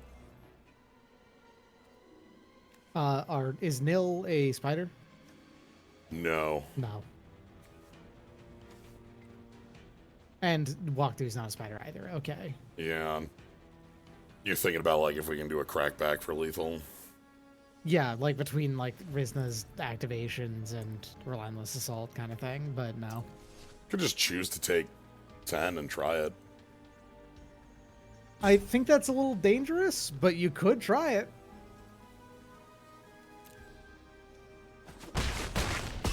Show me 6 points of burn. Okay. All Go right. 6/6.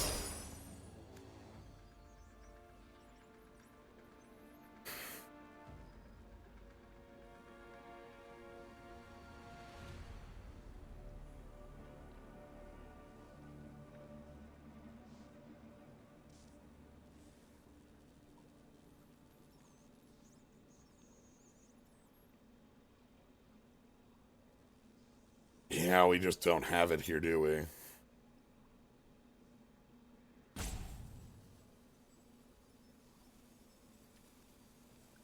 You don't haste, do you? No. No, Menace.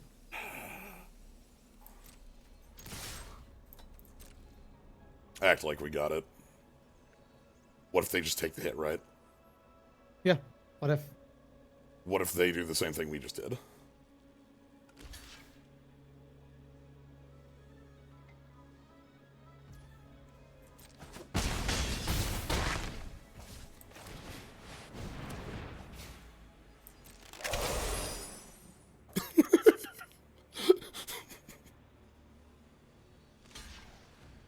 Yeah. Shockingly close. Yeah. To the ropes.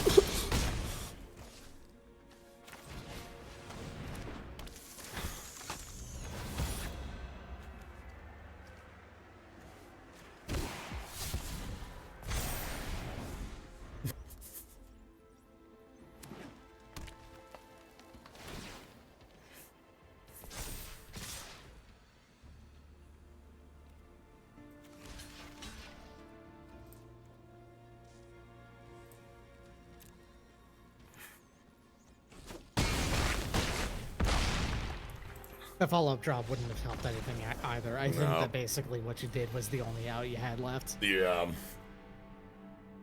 Because, like, if we try to play that, the thing is to say I, like, block on this, we still, like, take 7, and then there's this 6/6 here we have no answer to.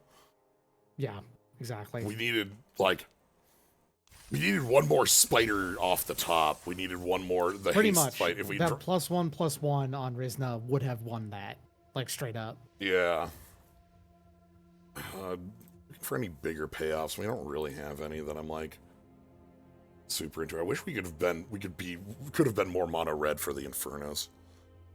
Yeah, I would have liked to see that happen, but you didn't have the opportunity to do No, so. red. You had to start picking up that black. Yeah. Red only started to become, like, free again after Pack 2, so... Yeah. Alright. Keep moving.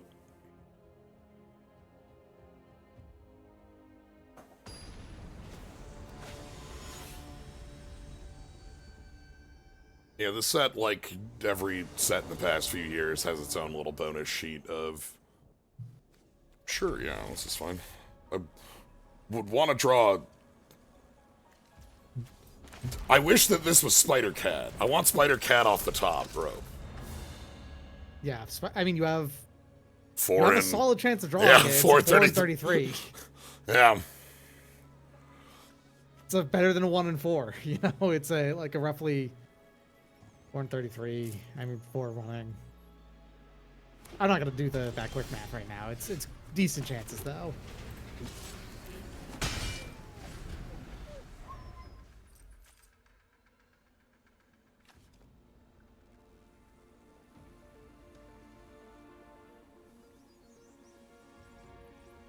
Okay.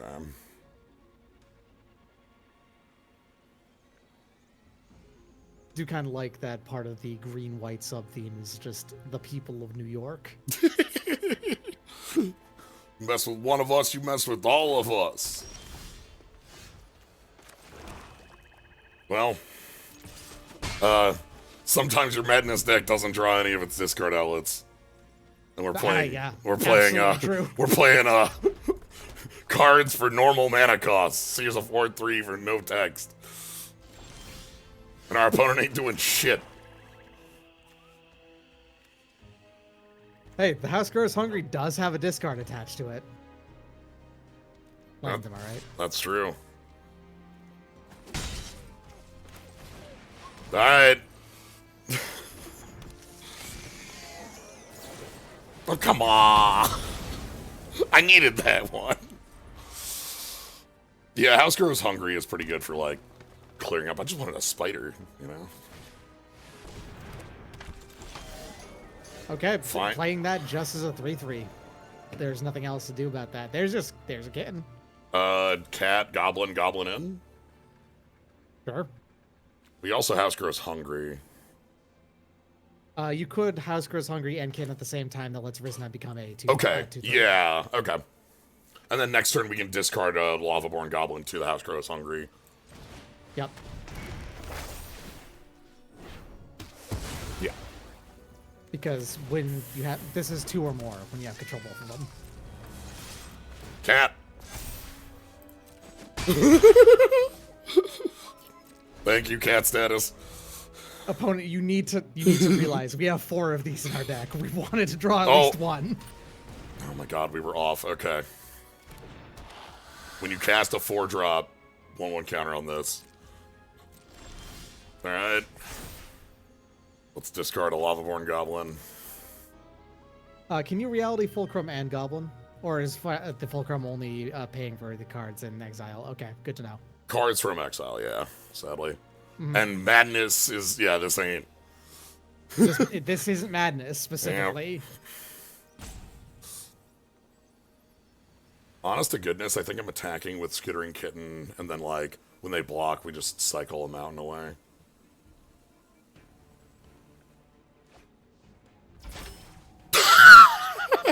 They don't have like mana. Nice.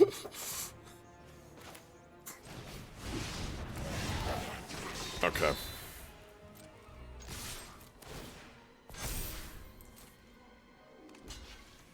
Okay. Cycle. And the good news is that we can just play nil to get the cat back. So. Yep. Not a villain. Cat is not a villain. Cat is a hero. Oh. Oh, dang. I'm sorry. Yeah. I would like to apologize.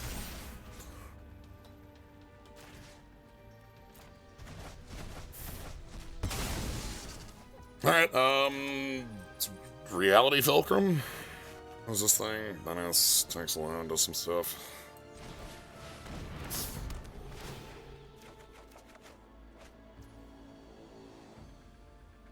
Okay.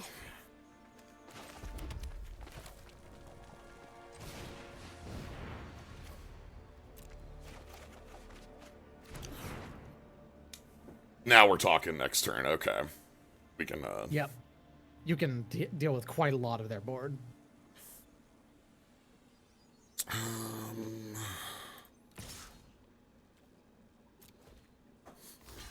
Make that trade because we can pick right back up. Yeah. Okay.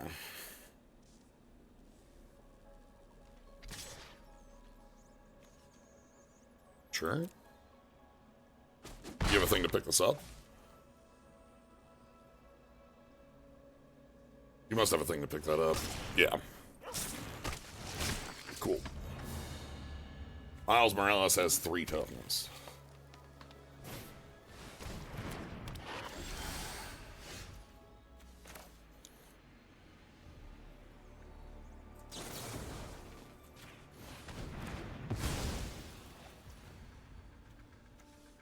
That has haste, doesn't it? The Green Goblin? Flying haste, yes. Yeah. But I don't have a discard outlet for it.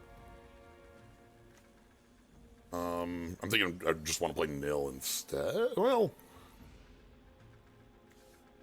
yeah, not a spider.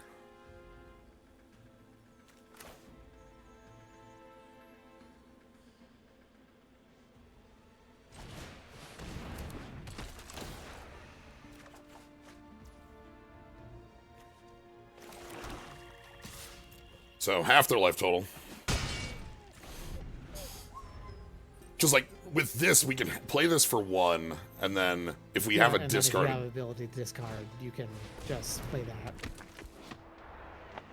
Yeah, I'm noticing a theme in our opponent's deck, and they have been very like locked on mana for trying to play big things. Yep. They were sitting on 4, which these are looking for like play the tiny thing, play the big thing. Okay.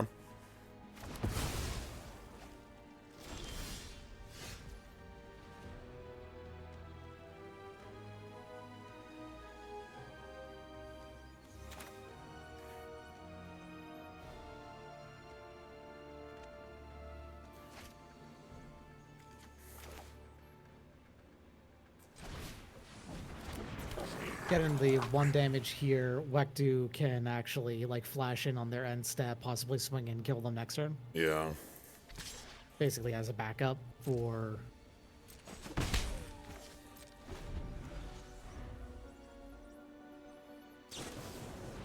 Sure. Yep. That's fine. That's exactly why we have this in the backup.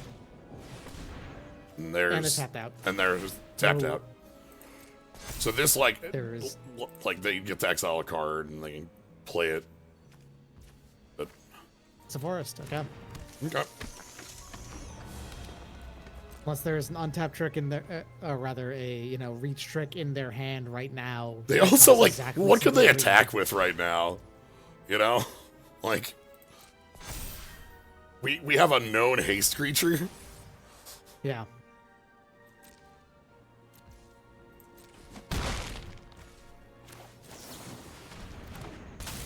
Anyway, damn. Nice.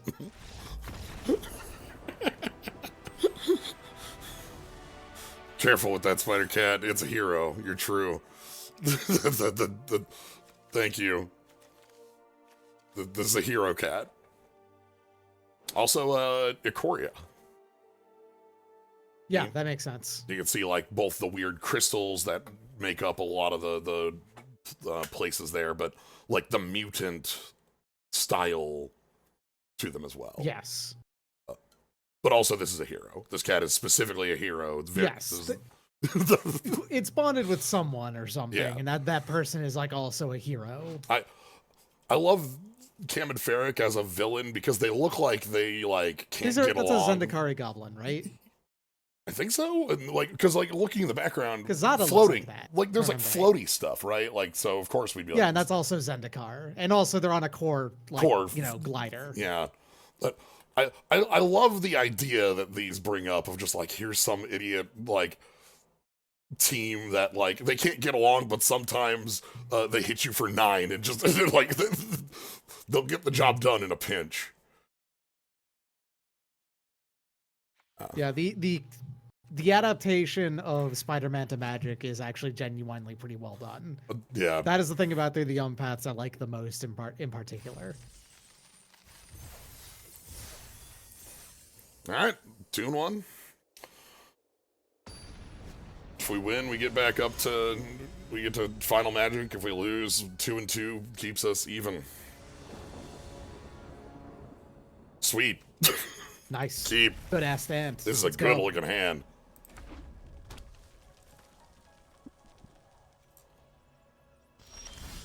All right, get ready.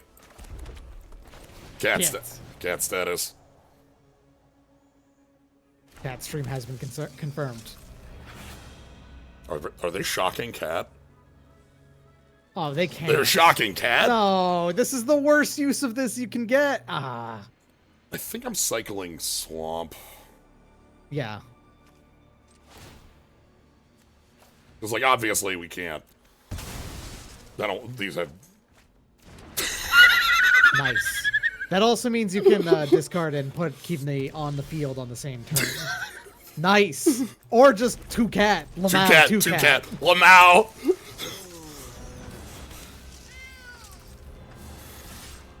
Your opponent spent a shot to kill a cat. They're a hero. And then found out, oh no.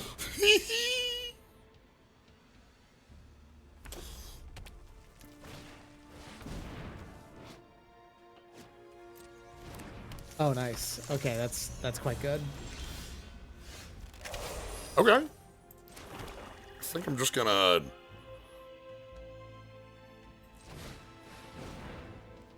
My only concern on this is like with Kivney also has a discard attached to it, and you could have like gotten multiple. But out. we didn't have black mana to be able to. Like we could, Oh, I guess we could have we could have mayhem Kibney. That's true, actually. Yeah. I was thinking about the black mana on here, but I forgot this was hybrid, not just like 1 black. Yes. Okay. Oh well, that's not like you can't do it next turn. Yeah. Next turn we can kind of chain into this, and that'll be a bit more. That'll be effective. But you're right. That's a good point there, especially with the red. That'll cycle a cat. So this also cycles. Yep. So. Velasta, the endless web. Hello. Oh shit! Oh no! Oh. I love this. All right. So in the balance sheet, is spider spawning just in there? I don't. It's gotta be, right? No. Okay. Okay. Let's. Do we want to cycle a cat? I don't have to cycle a cat, but it would get us like more. You don't have to cycle a cat. But like, it would get us deeper into the deck. It would basically be sack a cat, draw a card for. Yeah. I'm gonna do it because we have a play. You do have another play to follow it up. Yeah, that's true. So sack a cat. No, but Arachnogenesis is okay. Okay, fair. Okay, so we do this cycle. That's a nice one to see as well. I suppose it's like there's not a tremendous amount of self-mill in this overall, so like, and that is the thing spider spawning needs more than anything else in the world. Yeah, is self-mill. there's some green self mill that exists, but like not a ton. Hello, opponent. We have Anyway, this cat is gonna turn into another spider. Don't worry about it. Yeah. Oof. They're just playing big boys. Though, Okay. Big boys with reach specifically too.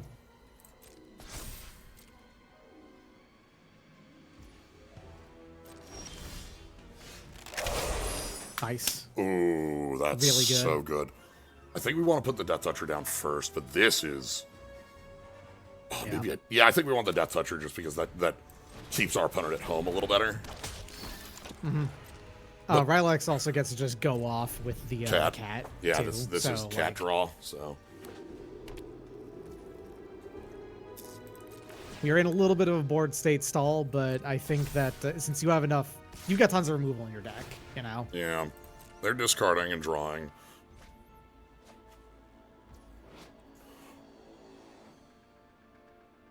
Oh, no. Flying in haste. Quite good. Okay.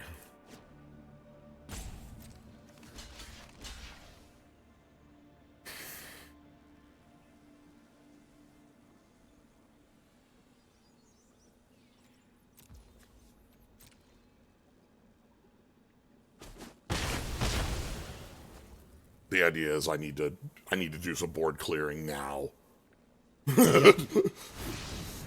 We don't have time. Because they're going to be attacking for 7 in the air for the next few turns. Whenever this deals damage to a spider...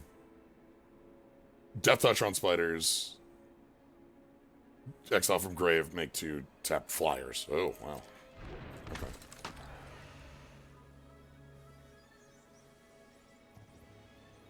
They could even menace. Yeah. Okay. So, what we have. We're going to attack with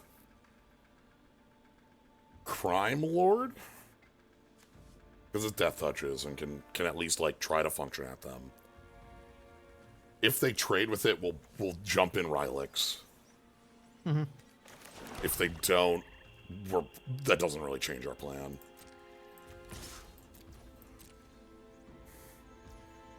Okay. So, jump in Rylix. String Puller is a 2 on Mayhem? Yes. Okay. So we can discard. Then we draw off Rylix. Damn, these are some nice draws. So now we can chump block with... Back 2? Because we have a second one in our Yeah, hands. because we have a second one. I'm going to start putting counters on the sadistic string pullers then, because 5 power is enough to get over. Sure. Okay. And that picks up a cat. Cat draws a card. Rylix is going to be doing some... really Yeah, Rylix... going off If hard. Rylix stays in play, we're in a very good place. Man, the backbreakers. Okay. We'll chump. We established that. Because this is the point where they didn't give it menace. We'll draw a card off the chump. Because we have Rylix. Okay. We are trying to run so hard here. Okay, so Vigo. 4 cat.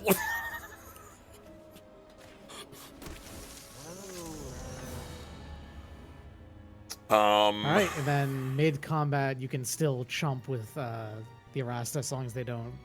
Because you don't have any flyers or reachers on board, they won't give it menace, I'm pretty sure. I'm gonna keep pushing Death Touch at them. That's fair. Okay. Draws us another card. And it gets the pump off their board. We are drawing so many cards. Yeah. All right.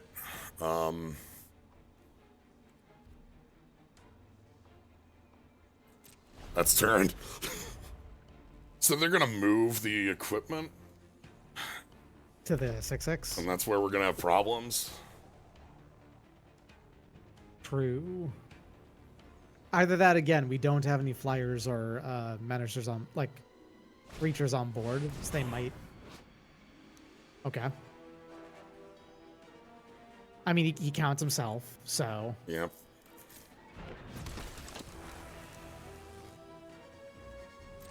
God. Uh-huh. Uh-huh. Okay. Skitter and Kitten. Whack new out. Draw 2. Knife trick.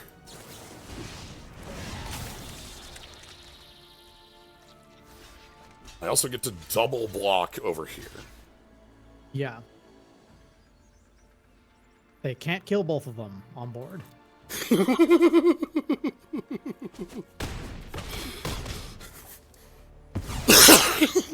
And then we draw some more cards. Nice. That's a way to like steal the game, I think, somehow. Okay. You ever remember You that do need to. Arasta makes tokens if we play instants and sorceries? Yes. God, okay. God, we have drawn so many cards. I know. And none of them are like none of them are really what we need here, huh? the saga, the Valgavoth saga is the card you really wanted because that's not an instant or sorcery. It's still a removal spell. I think I'm checking this. Okay.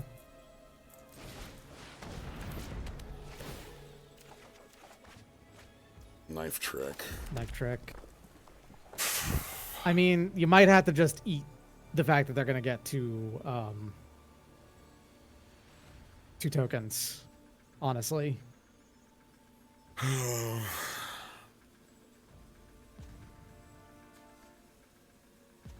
Yeah.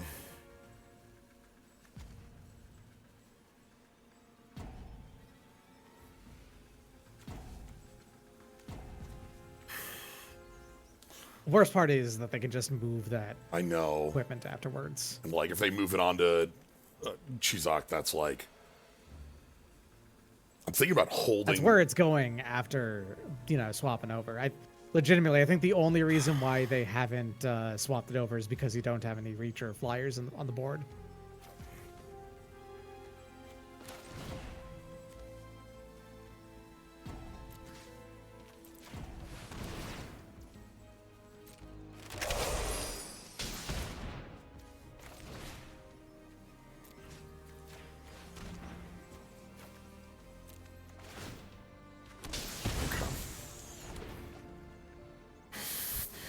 That's only equipped too. It's cheap to equip.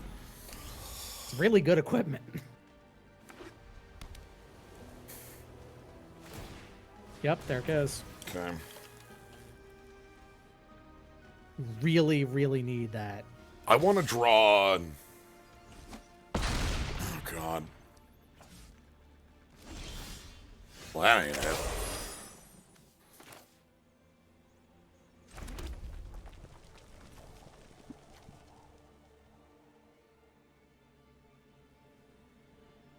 Scorpion sting our own guy. Draw a card.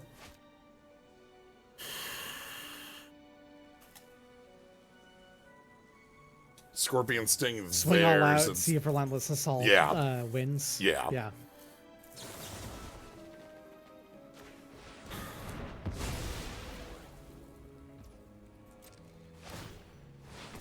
Makes tap one once. Yeah.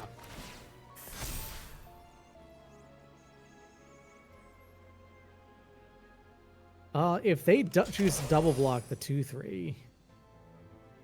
Is this lethal? Yes.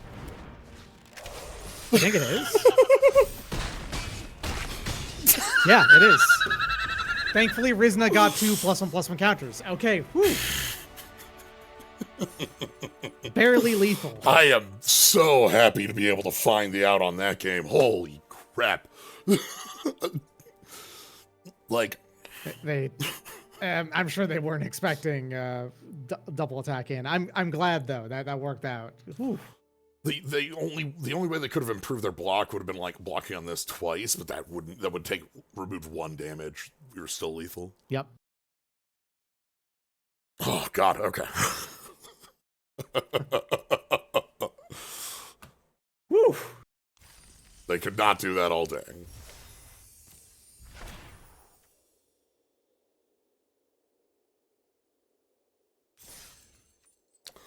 This deck is a blast. Right. This deck. This deck is a lot of fun for sure. Yeah. And I think the thing I like... 4 cats is actually quite good. I think my favorite thing about this deck is that it has, like, its engines, and it also has, like, 6 pieces of removal, like, hanging out in it. It has a real There's a little bit of stickiness, too. You've got, like, 2 ways to get things back onto the board. Yeah. I've got a like, a zombify in the board, but I don't have things I think are big enough to pick up with it that I feel good about. Like, we don't have a reanimator deck going. Cool. Kitten, Knife Trick, Wektu, solid. Yeah. Thank you, Cat. This cat truly a hero. Anyway, Raging Goblin.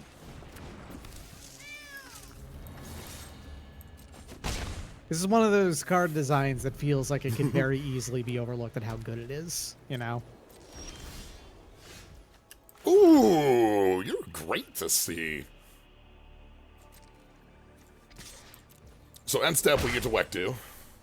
Now this is Swarm, by the way, in our... Honestly, I think that's a great target for Knife Trick. Do I want to wait on the Wektu? So they can't possibly... So don't Wektu here? Then just use the Knife Trick, discard Wektu, and then... You can Wektu on... because Knife Trick is discard or... Don't Wektu with Cat. Yeah, that's what I mean. That's even better, too, so... I don't have to discard. You don't. In fact, that's a good point. You could just play this raw.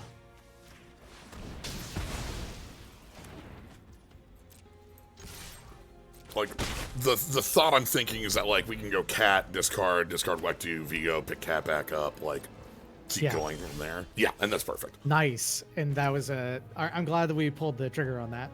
Yeah, that ended up working out very well. Okay, so then we're going to end with, like, 6 points of power in play here, too. So this is attack for 1 because...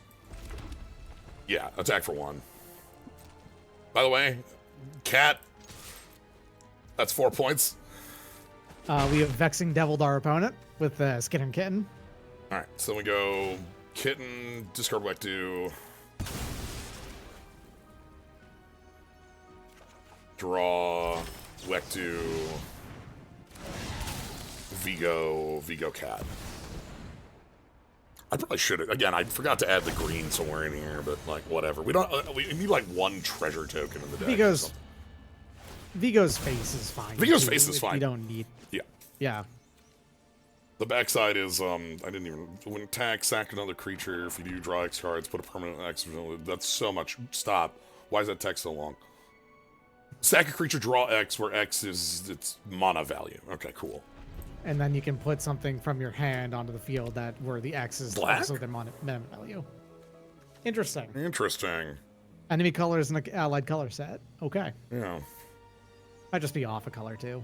They fixed. Oh yeah. They chose that. Never mind.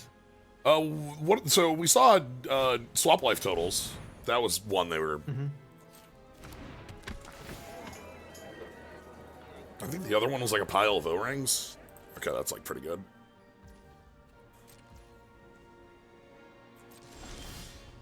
All right, whatever. I just get to attack for 5 here.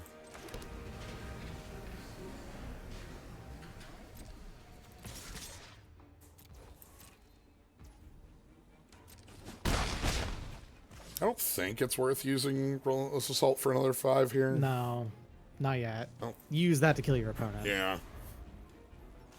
Because I'm thinking they're going to play... I think they're going to play the black-white 5-drop that O-rings things. I think that's the line here.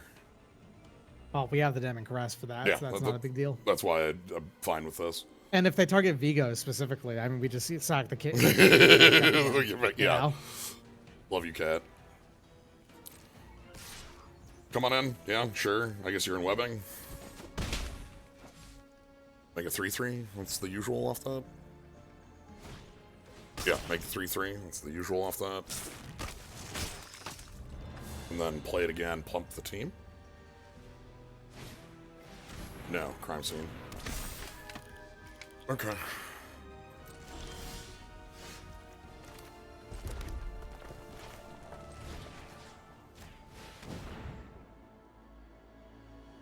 See if they spend the hexproof trick here.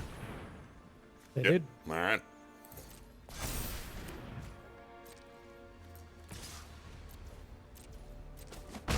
Okay. I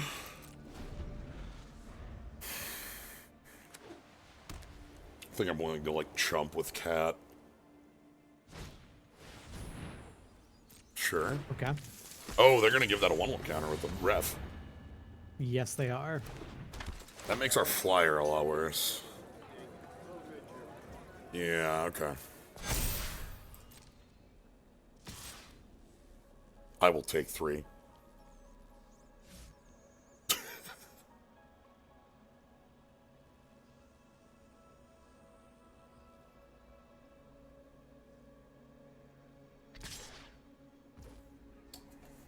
Will I take 4?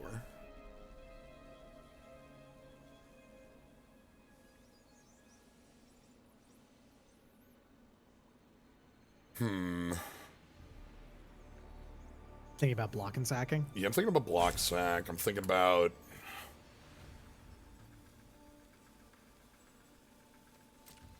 Let me keep the body.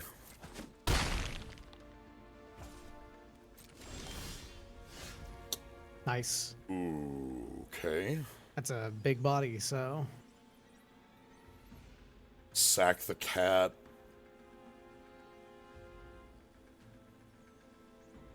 It's not big enough to get in over anything, because there's a lot of 3 toughness there. But it's still worth it.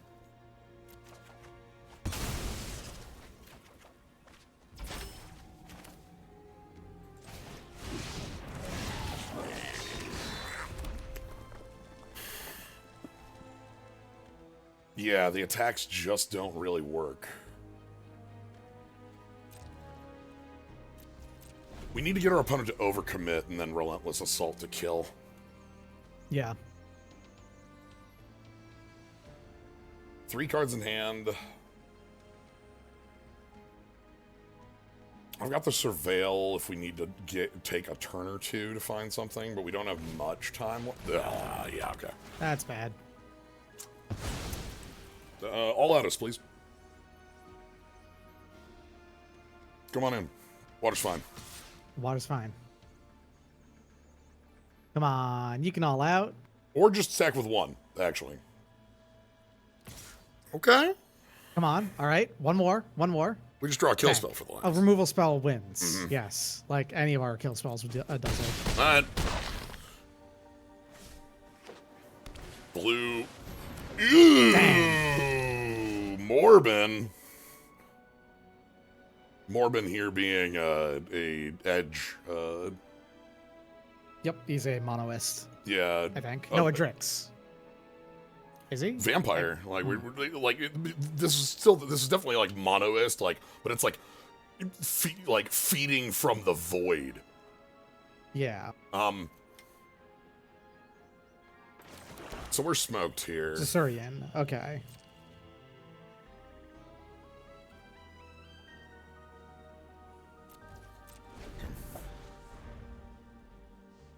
Damn. They were able to turn that corner, and we couldn't get the last points in on the.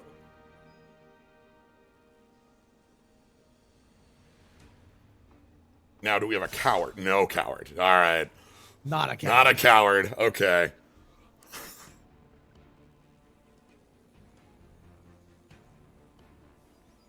Thank you. I needed to know I was going to lose to a warrior, not a coward, you know. Morb here, Tyrell, is pretty damn good. Flying Lifelink Vigilance is like okay, like the 1 toughness makes that a little light, but the exile effect up there is like a flat like anticipate. As a There's a couple of as of Edge of Eternity, there's actually not insignificant amount of ping for 1 on any target. Yeah. All right. So 1 toughness actually is a major downside, but it's pretty good otherwise. Yeah, especially like 1/1 flyers showing up and making your day bad. All right. A quick step away, and then I've got time for one more of these, seeing as they're like 40, 50 minutes. True. So, one moment.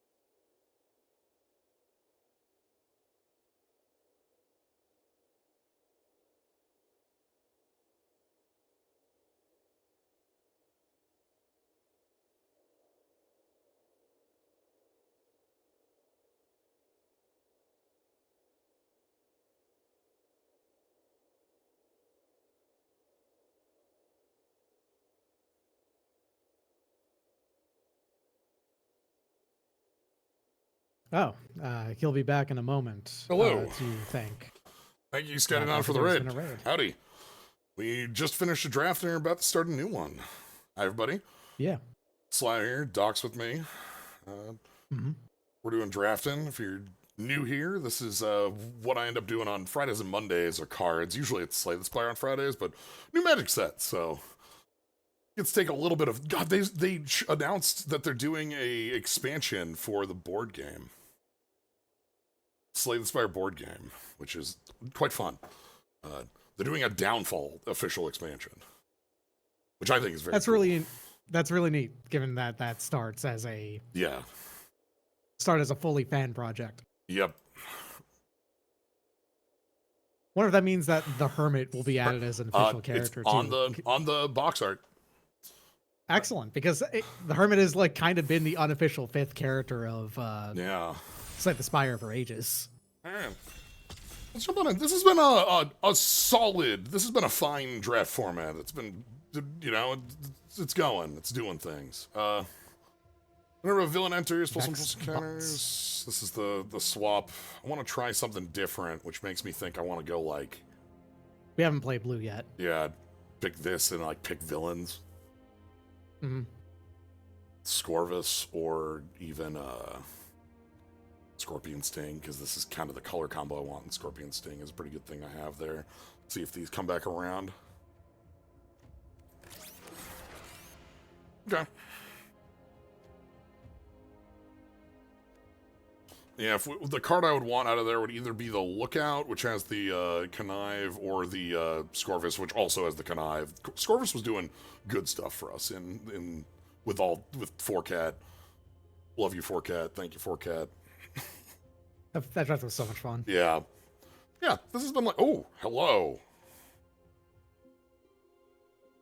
Exactly the thing that we want, like the signpost uncommon for our deck. Yeah. Sure. The reasoning for picking Unstable Experiment over, like, Cityscape is cut the color and get somebody the hell out of our colors if they are. So, you know.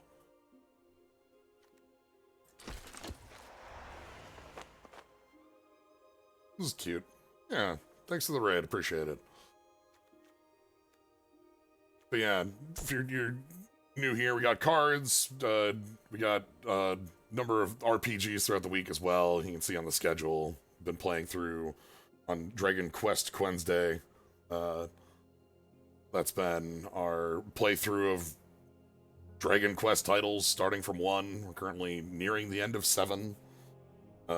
Very hilarious to be nearing the end of 7 with the announced reimagining of 7 around the corner. Interesting. Whenever this attacks Connive... Am I fine with the knife trick? Just as, like, removal? It's hybrid, so, like, that's... Yeah, that's that can fine. just be mono black. Common Kirk as you can well. just straight up cost 3. We want to find... If there's, if there are Mayhem cards in black, I think we want to pick them reasonably highly.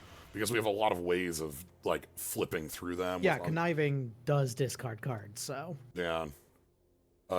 Goro here has pseudo death touch, and then late game make some flyers, and like, you know, we've got the existence of reach, but also, oh yes, we've seen, you know, flying tokens like this can get Morbius out of the way. Tyrell out. Okay.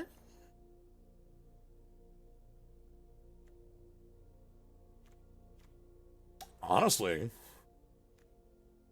I'm down for it. Yeah. These are human scientists, they are not villains.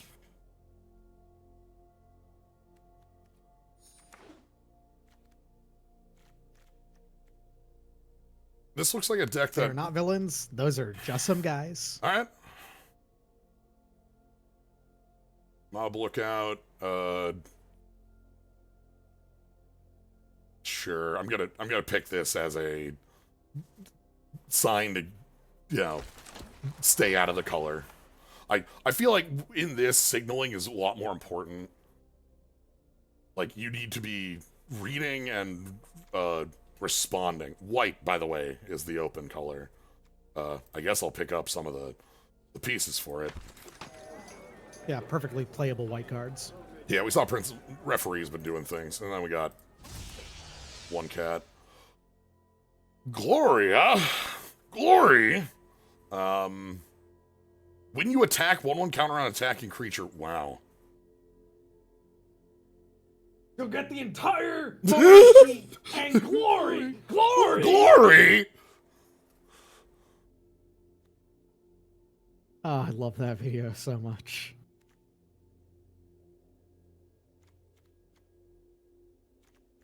I know it's Vazin, because Vazin is mayhem, and that's really nice here, especially with, like, clone. Thinking about Ozor, which is big. Damning Caress, which is removal. Hide and Mundanity, which is also removal. This is like Hero No More.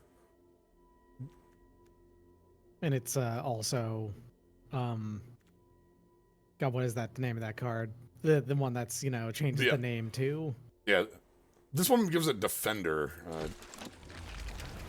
Okay. When you draw your first or second... Oh, this is a constructed card, not a limited card. Cast an artifact. It's like a weird Aether Vial. You know... I mean, hell yeah. Get the getaway driver. It seems like something we want to have one of here, right? Like, make sure we got a way out. We also got the Enforcer. Navishkari villain. Yeah. The getaway accomplice. And then the Enforcers here, who are Thunder Junction yeah, mercenaries. We got that you can see by that Stark. You can tell that, like, some of the card types that are used dictated which plane they would be from, because Avishkara is the most artificers, aside from, like, Esper on Alara. And then I'm gonna... you can play that card exclusively as just a black card if you have this card out. We have a ton of... Ooh. This card is what, the New York Ferry? Right? Like, this is the... You can't be blocked this turn because no one actually wants to go to Staten Island. Yeah, Staten Island Ferry. Like...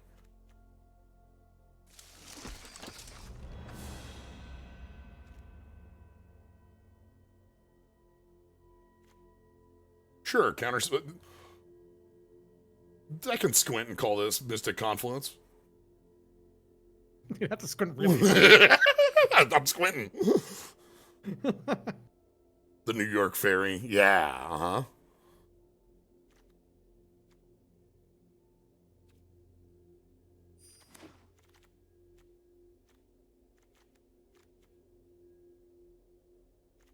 Let's just grab. Yeah, if New York gets the devil, New Jersey gets the devil, New York can have its fay. I agree.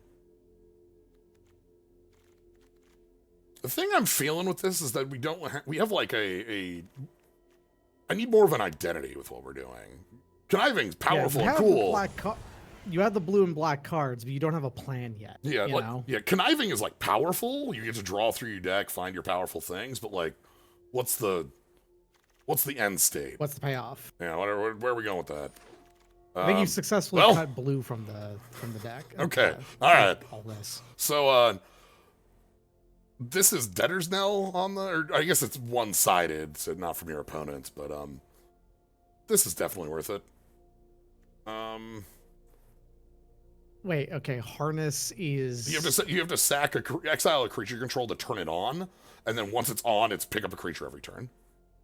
right. Okay, so this is it's kind of an exhaust ability. Yeah. Yeah. Damn, this would have been cool to have in. I have to assume this is a Carnage of some kind because it's a symbiote, but this would have been an incredible card to have. But I'm gonna pick Into the Royal. Into the Royal's just a card that everybody loves. We've had 3 different variants of it over the years for reasons. Mm-hmm.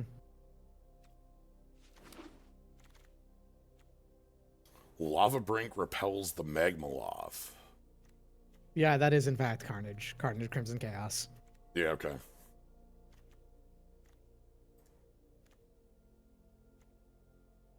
Two and If there was a character in like Spider-Man that you would immediately assign as Black Red, it would be the guy who is Serena here. literally that. The Bargain Spinner seems pretty cool. Or our equipment. Search Urban Aura grabs our copy of Mundanity. True. And is a 3-power flyer. Trail of Teacups. It's very cute. I think this is a fixing time.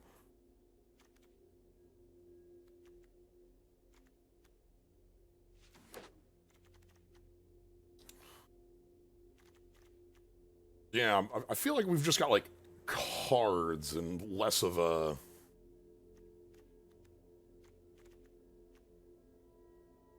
We have some of the villain payoff stuff in here, and then we've got the connive stuff. Yeah, and I think that's the angle that you're going to be working towards. Here we go. This is something I'm quite happy to have.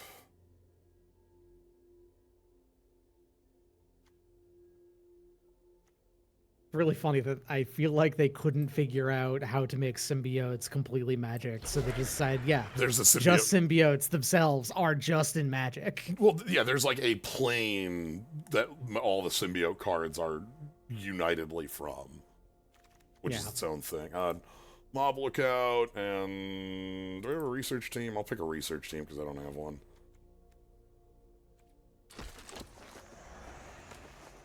Okay.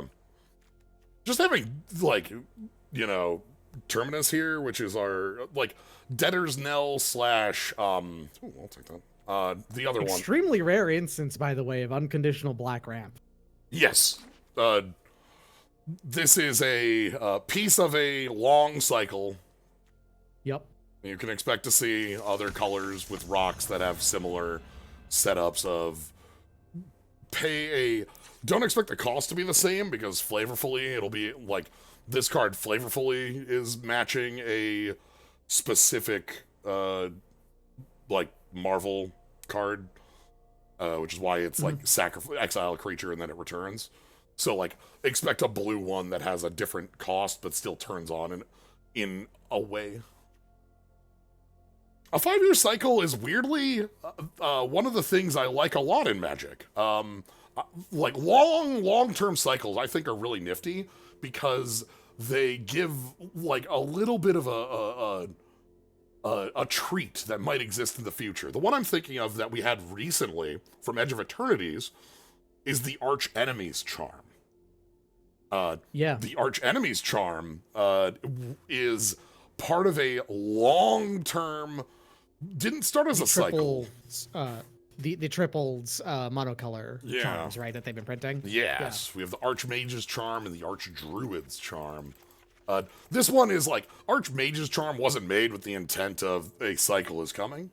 Yeah, but they decided to make one, so... Whereas this is absolutely made with the intent of they're gonna 5 others. Yeah. The I suppose the threat that it puts over is the existence of N Marvel sets. Yeah. I mean, the easy one for me is like, hey, extremely long-winded cycles that people really like over time. The Swords of X and Y. Yeah, Like that's a nice one. every time they pulled out Swords of X and Y, people got excited for seeing the cycle continue. Yeah, it gives you like a. All right, what is our creature count? 12. All right, we need a little bit more than that. I don't think I want to play. Oh, there's also the Trinket Mage Ascending order of like 4 different cards that start with TR, some form of mage that grab an artifact with a specific mana range. One of the. Thinking of a couple incredible cycles that have some of the largest gaps in power level between high and low. Cycles from very old Magic sets with a cycle of lands, one in each color, where we're looking at like activated, or we're looking at like a specific colored land and what each of them does, where we have things like Gaia's Cradle, Tolarian Academy, Sarah's Sanctum. One of which is I mentioned is cards that have been banned for an eternity, and cards that have been $1,000 not banned for an eternity. If I remember my cycles correctly on that, I hope I've got it right. The black one that's comparative on the legendary lands hits us as Volrath's Stronghold, because black doesn't have one that's for any color. And then the red one, we have Shivan Gorge. Just might actually, I'm thinking about it, might not be the Shivan, it might be the one that sacks the land. Shivan Gorge is a legendary land from Urza Saga. Okay. So I think that is in fact one Good. of them. Perfect. Volrath's Stronghold is not from that. No, that's from Strongholds. Yeah. Yeah. I might be wrong on the Stronghold part. I forget what the rest. I can look up lands the in Urza Saga real quick. I think the Knife Trick wants to be in here is 40. Phyrexian Tower, thank you. Phyrexian Tower absolutely deserves to be on that. Thank you. So, I had been thinking about, like, my head was like, Volrath Stronghold. I'm like, I don't think that one's right, but I think I'm right on the Shivan Gorge. The Shivan Gorge, you were right, which is like, okay, you see all of the other fucking 4 of those and be like, yes, all 4 of those are extremely powerful cards. And then there's Shivan Gorge. It's like, who gives a shit? Yeah, good God. Okay.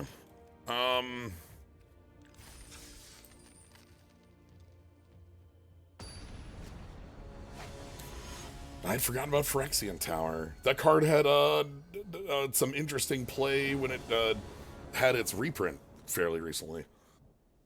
Yep. This hand blows. Yeah, it does. Okay. This is fine. We're gonna get rid of the double blue card. Reasonable. It's fine. It's fine. We got the Bob lookouts. That's all we need.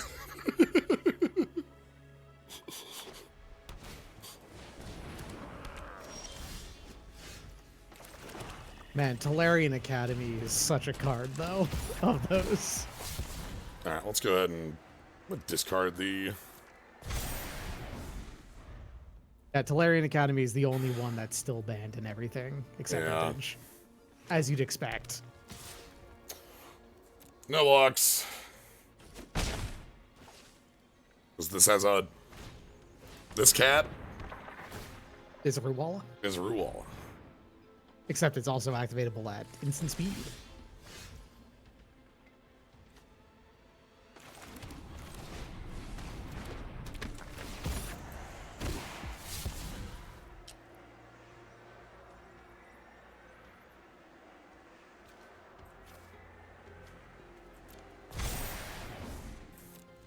Okay.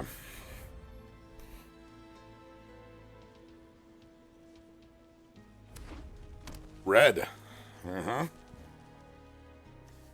Naya. So if it's this splashing red, the biggest one I can think of that could be would be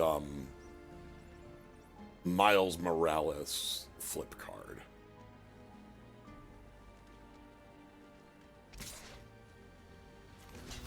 Sure, show me your trick.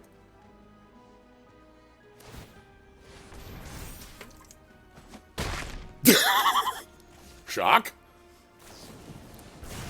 The card named Shock! Love to see the card name Shock. Okay.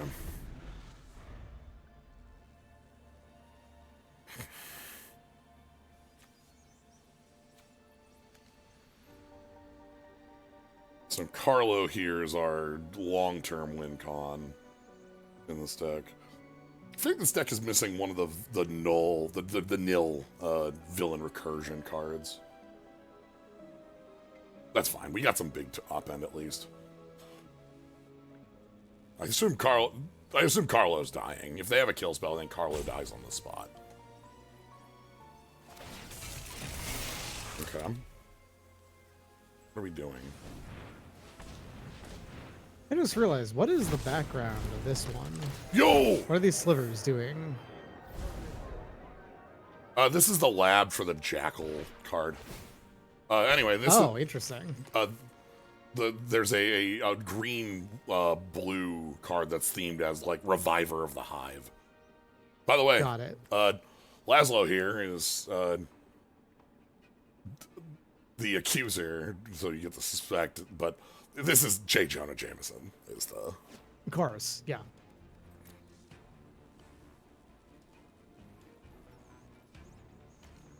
I was a little confused because these are just straight up slivers in these Yes. tubes. Yeah, that's correct. There's there's a card that's flavored as... Okay. 2/2. Alright.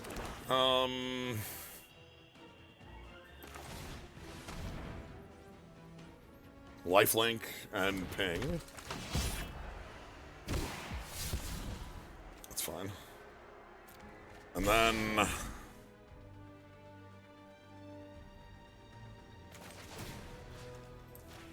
think I'm doing this.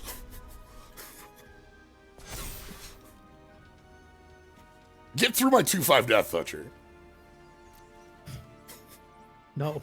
Good luck. can't. Good luck. Come on in.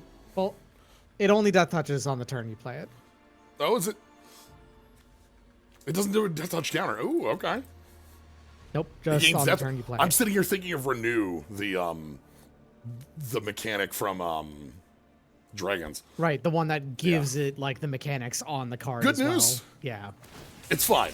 These are all 2/2s anyways. It's it I don't still give a shit. strongly I don't blocks give a their shit. board. Yeah. All right, let's go ahead and ask. Yeah. 2 cards left. Damn. All right. Have fun. We're playing blue-black. We're here to for Yeah. a long time, not a good time. We got Snatchback. I'm going to use that as our, way to get out. I'm going to leave a land in hand because we got Conniving, and we might want to discard that. Probably don't want to hold the land too long because, we actually want to be spending a lot of mana. And the Merciless Enforcers might just be our win con where we just go ahead and come on in, have fun. Oh, yeah, sure. Come on in. You can have a counter. Enjoy. Cool. You got a counter.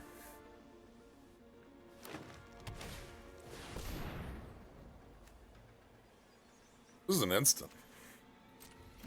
Yep. Okay.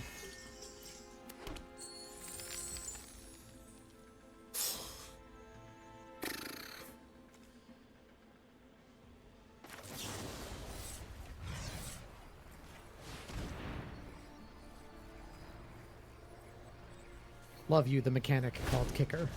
All right. Now we're Well, talking. yeah, now we'll check this out. Get Oh, this board out of here.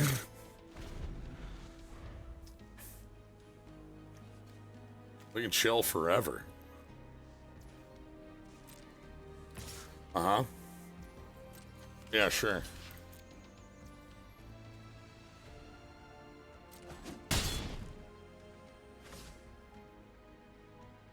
What, you got Shocker? You got Shock again? You have a fight? Oh! Nah, they just wanted the in-web. Okay. Okay. And then... Hello? Oh, I'm a little worried. There is an Ur spider. There is an Ur spider, isn't there? yeah. Yeah. No, thank you. Yeah, this is cryptic. This is Mystic Confluence, right? Like, that's what that card is. So, You can't keep calling it Mystic Confluence. it's Mystic Confluence. That's what it's basically Mystic You can Confluence. activate. You can make it draw 3 cards, which is a thing that Mystic Confluence is legally allowed to do. Yeah, and it can counter target spell, which is a thing Mystic Confluence can do. Yeah, and Mystic Confluence definitely can't card target spell and draw 2 cards. Well, definitely not. Yeah, but like, okay, so look at where our opponent's at, where they have 7 mana. You know what Mystic Confluence couldn't do there? That's fair. Ah. Fair enough. Anyway. Okay. That's a board bust. I found a way to win. Right? Yep. On an empty hand. Pretty good. Uh, Evidently, you've been outsmarted.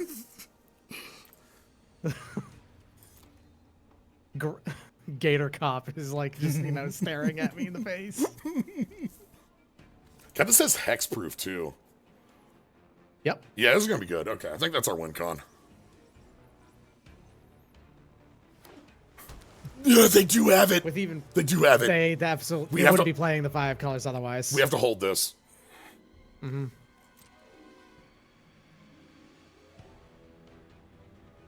What's the text on it? Like, hands off, like, double strike. Let me check. Haste, vigilance, pile of keywords, right? Like, it's... You're gonna have to look up. I don't remember what its name is, so I'm just gonna have to... Spider-Man is exactly all 5 colors. Yeah. So if it's Cosmic Spider-Man / Scions of the Ur Spider. Flying, first strike, trample, lifelink, haste. At the beginning of combat in your turn, spiders you control again, flying, first strike, trample, lifelink, and haste. So it's Chromantic Core that gives all of your spiders. So I can't drop this 3 anymore. No, you flat out need to have that on hand forever until you get rid of the card. Yeah, okay. All right, that's fine. We can work around that. 18. Because like they will utterly kill you if you don't. Yeah, well, we lose on the spot to that, so we need to like be ready. 8th land would be good. It would get us our 8/8. I still don't believe you. Oh, sorry, not Chromantic Core. Chromantic Core didn't have haste. It had Yeah, the vigilance. The haste is the one that I'm scared to death. That's of. the reason to be scared about it, is because of the haste. It actually does make it so that Scions of the Earth Spider's 5 keywords here do feel more like, the 5 colors instead of Chromantic Cores, which is that card, if you remove Trample from it, could be a mono white card. Choose one or both.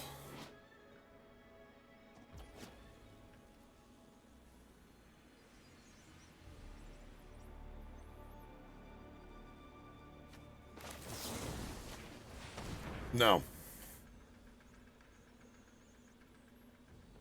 No, actually. I see what you're doing. You don't get to web your spiders. Yeah.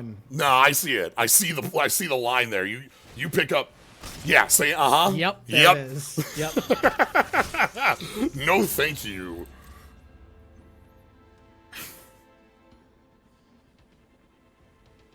Another land. This is such a fun opponent. Ooh. Now we're talking. All right. The long game is mine. Mm-hmm.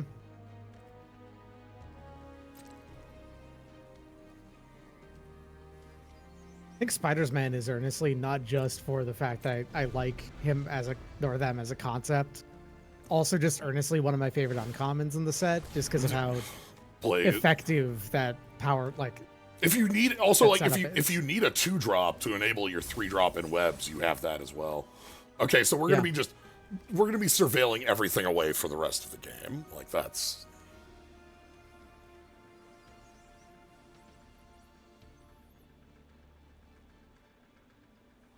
They're upkeep surveilling because like they still have 5. I love how much of a absolute stuffer this 2/5 is. You know, it has held off the universe. Shit.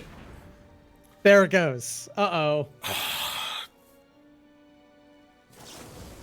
I can answer it. Oh, this is a little bit spooky on our end, but I think we have to. We gotta. I think we have to.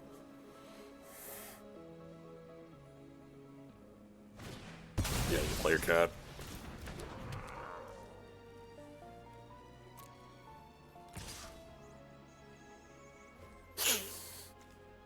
Want to get your flyers?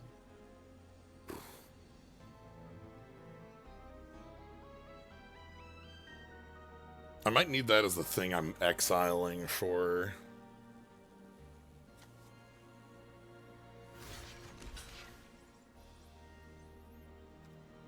No, we do this. We don't get the flyers right now, obviously, but... No, you have to wait for them, but...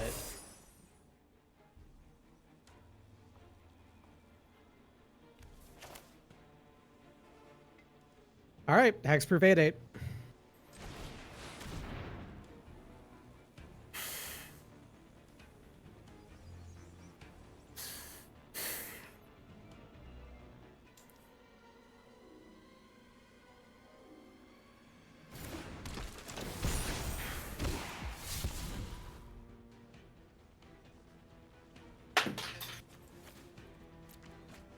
Alright.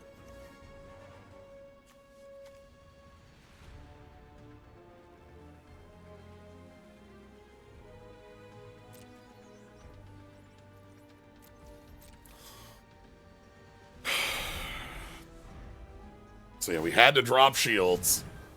Do they find it?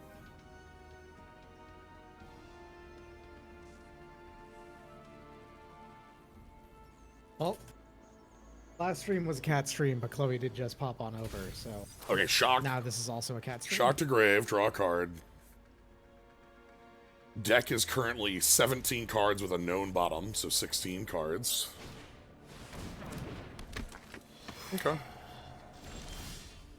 Finally! Alright. Shield back up. Okay. Alright, they can trade this, but that's going to take off quite a lot of their board.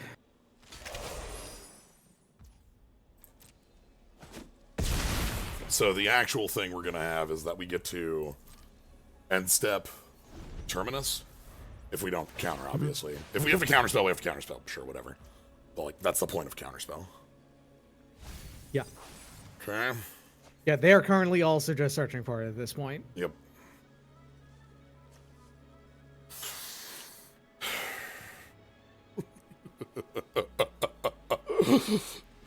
What an excellent opponent. What an excellent game going on here. So they're going to start pumping their spiders.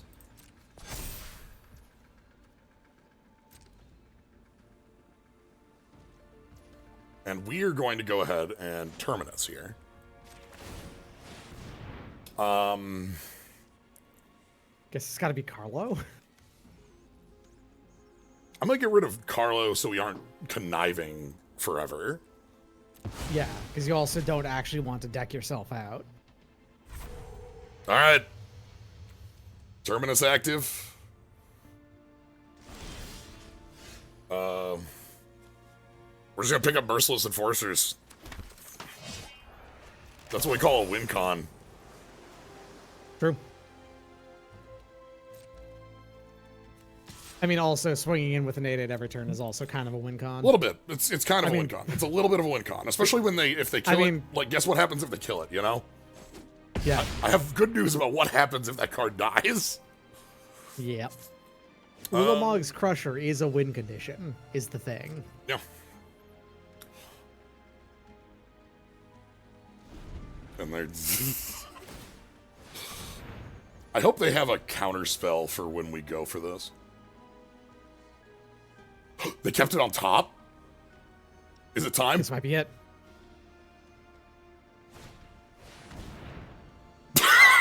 Exile targeting artifacts.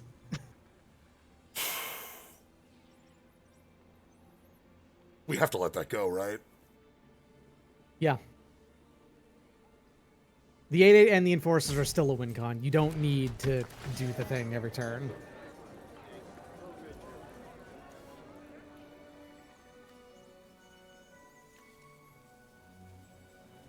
As tragic as that is. Yeah. Hilarious top deck.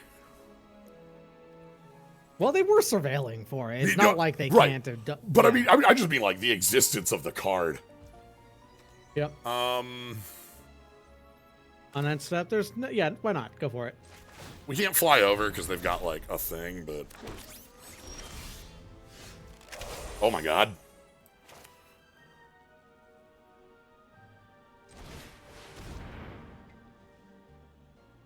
You want to have a second 8/8? Yeah. Yeah. So now if they board trade with this 8/8, we just have another 8/8. Which they can do. Like,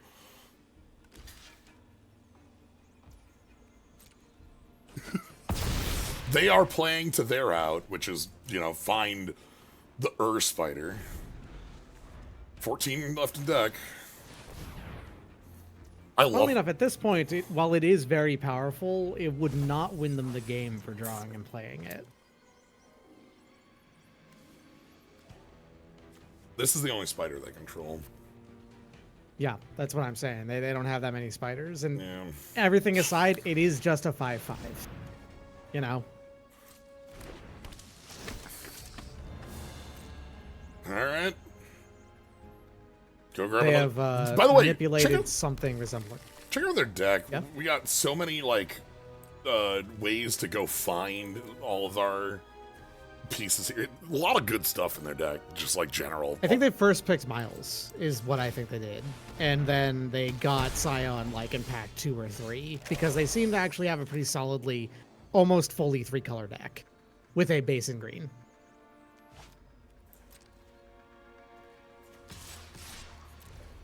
It's Ulamog's Crushers X2. We've seen what happens when you just play like 4 or 5 Ulamog's Crushers. It's really effective, it turns And here's out. the, you know. Yep. And unfortunately, we actually only get to kill 2 of these, so. Yeah. Get rid of the spider, get rid of the biggest one. Mhm.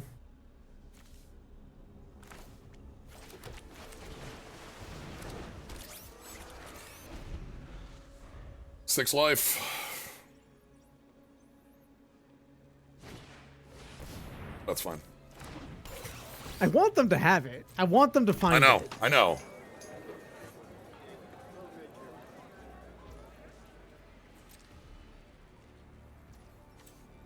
The other thing we have is, you know. Yeah.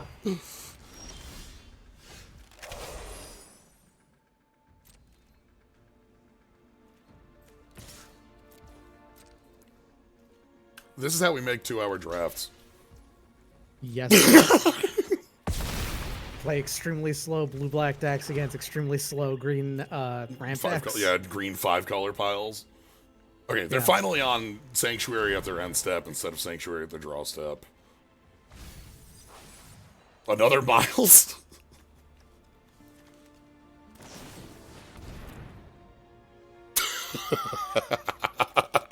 That makes sense. By the way, this card has lifelink. Yep. I can't. They're playing to their ats still, and I can respect that. Yep. Miles Tails Prower, actually.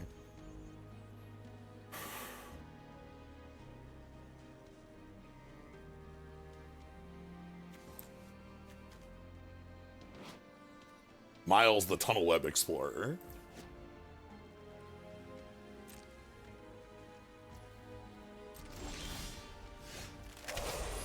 Okay. You got a second one? I didn't know this. Yeah, we have 2 copies of that. The Abyss.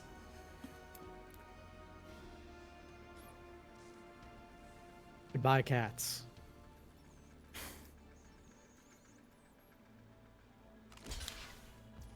Oh, they're going for it. Okay.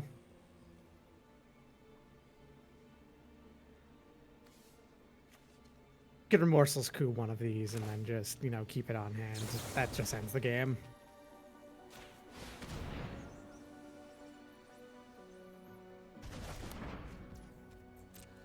Yeah.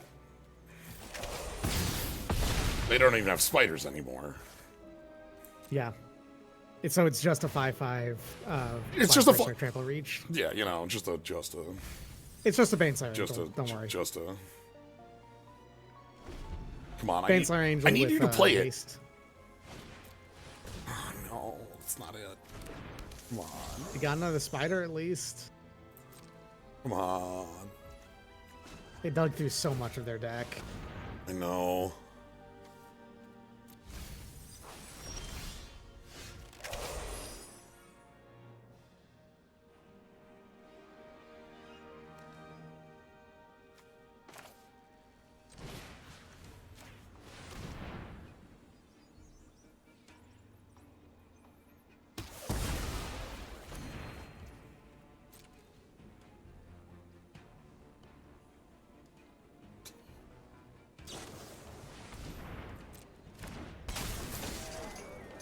They have to do this to stop us from attacking for lethal. Spend Basil.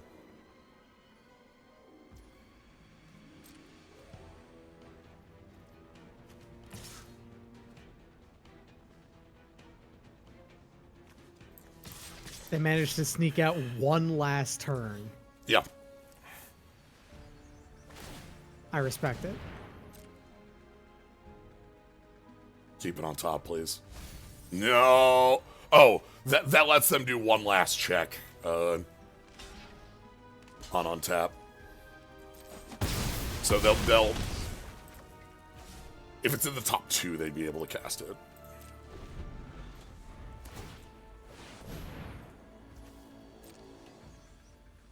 Come on. Come on. No. Oh. Maybe they drew this now? No. I'm so sorry, No. opponent. In the bottom 3 3 cards of your deck. Oh. Absolutely tragic. Like, I know we're holding it. So bad. Obviously, we're going going to counter counter Actually, but like, I would probably just tap it. Actually, at this point, it's fine.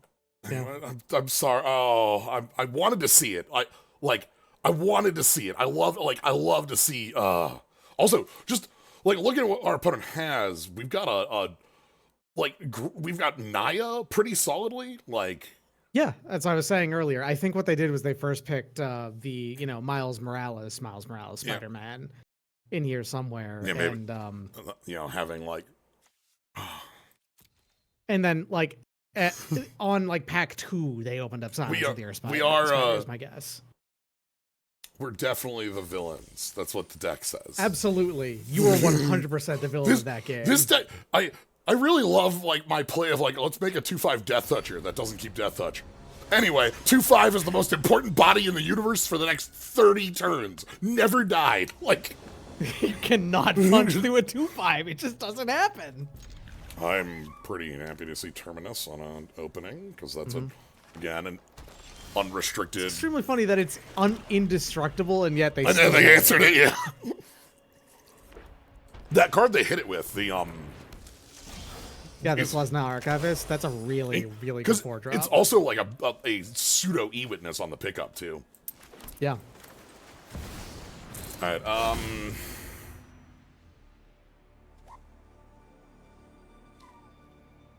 You could actually discard Gororel and not feel too bad about it because you can Yeah. if you wanted to, and I'm not saying you should. That's what I'm thinking about it. It does get rid of their mana ramp, so I don't know. I think this might be a little too spicy, but I'm gonna go for it because I'm worried about, especially like this card. Sorry, that card in their deck is easy to like in web pick up. yeah. Oh, what the hell? Interesting. Okay.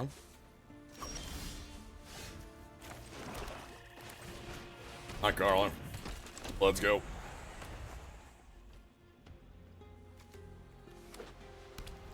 I ain't getting anywhere near combat. I'm taking damage. I'm taking the hit. You got it, boss. Maybe once Remorseless Coup is on, and I can, like, stop a combat trick, I'd be a lot happier taking that. But right now, no thank you. 3/3 flying, exile the scarf from the graveyard, put a 1/1 counter, gain fly. Okay. Yeah, that's... Okay, so this is like the symbiote, the venom. Yeah. Is it venom that card is, or was that Black Spider-Man? I don't remember what the that touch and counters one is.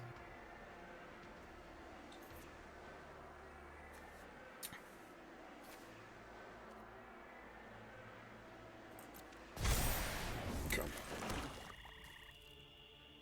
All right.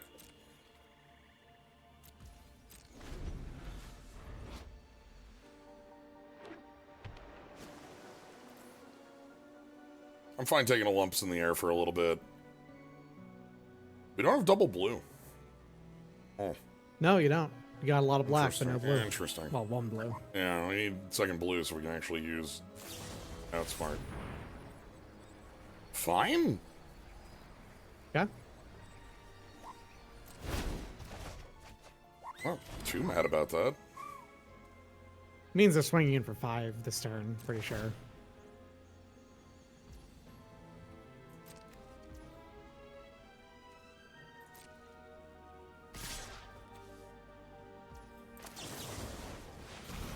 Good thing on this is that it bottom and decks it. Mm-hmm. Is there a 1 mana trick too in addition to the 2 mana one? I know there's the 2 mana one, but okay. Like a restoration magic. I know there's the 2 mana one that's like a combination reprisal and a hexproof, but okay. If we draw a blue source, we get to outsmart. If we didn't draw a blue source, we get to Carlo. All right. Great.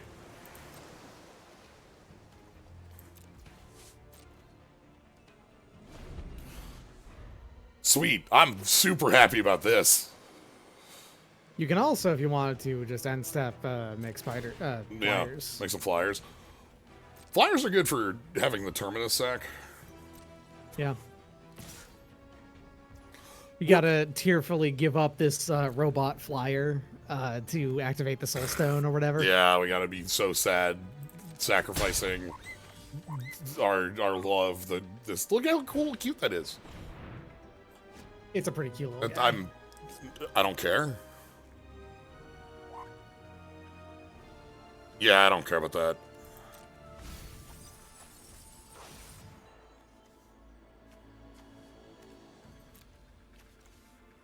Favorite fighter? We can't even or cast that. Skyride, favorite fighter. Yeah. Huh. Is that not a forest on the far left? Tapped. Right. They can't cast it this turn. Yeah. Okay.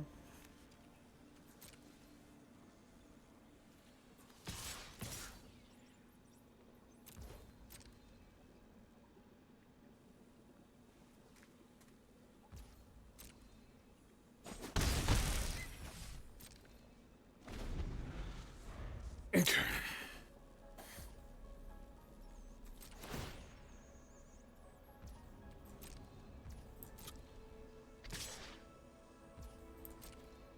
The thing about our turn is that it's really obvious I'm holding a counter spell. Yes. I'm still doing it. Yeah, of course. But, like, this is a revealed card in my hand, you know? Mm-hmm. Perfect. Nice. There you go. There's your 6. Carlo.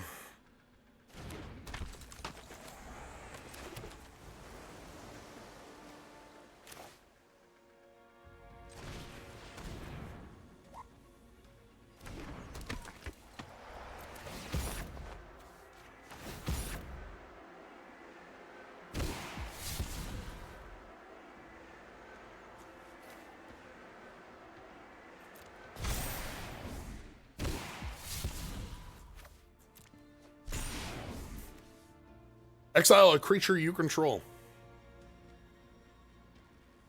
Yep. You can throw tokens into the trash. That's fine. Yeah. All right, so next turn we get to do that, and guess what we get to pick up? Yep.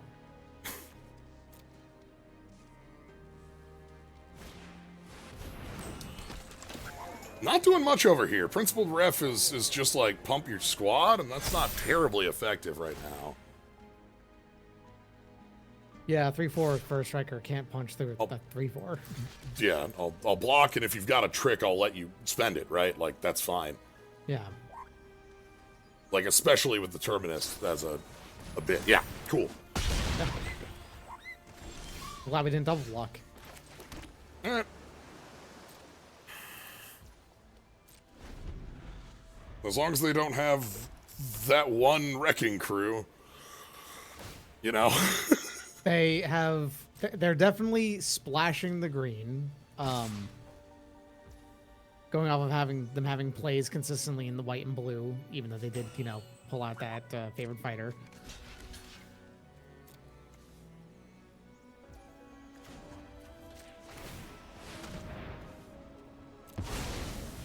All right. Active. So take 3, and then we turn the corner.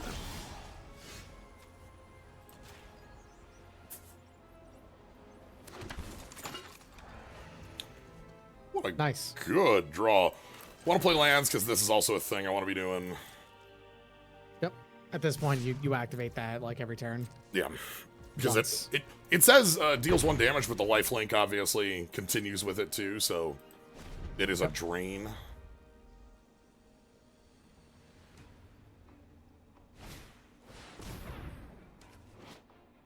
Moms are tough. Uh-huh. And like, if they come in on combat, we're fine blocking because we just get our bodies back.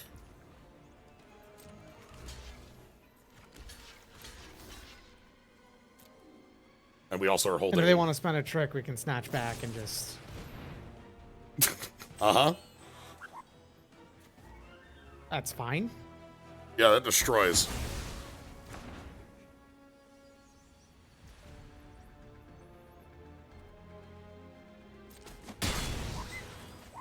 Actually, just activating forces twice then. Yeah, I probably want to hold this.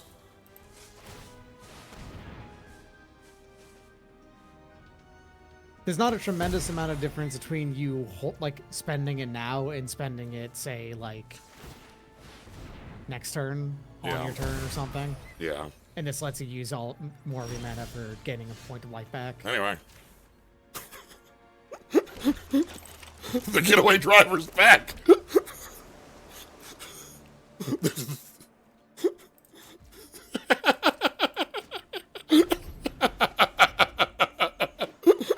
Keep it up. Return of the getaway driver. How many times? The driver is really good at getting away. They get caught by the cops and then they get out, Yeah, just in and out. In and out.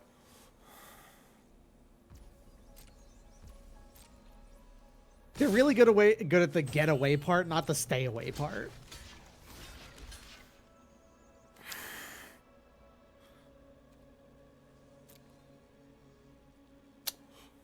I'm blocking here because I'm worried about... Something like this. This is fine. All that does is keep their bodies alive. Like, I'm worried about, like, them finding a way around us. And so I'm willing to, like, spend our bodies, especially because our bodies are going to keep recurring every turn, you know? Yeah.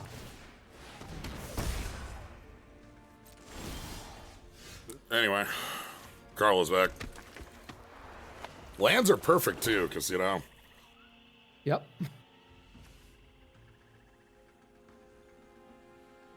We don't need to attack. No. And when we do, by not attacking. And when we do, we'll just win. Yeah. Yeah. Okay. Yeah, they're dead on board. There's Yeah, nothing they can do yeah. about that. Activate, activate, untap, activate, activate in. Like, with some connives happening in there, too. Mhm. 3 colors again. 4 colors? No, 3 It colors. makes perfect sense for people who are playing 3 Yes. colors in this. Yeah. It's just there's enough of card selection in the packs that it's not that hard to force it happening.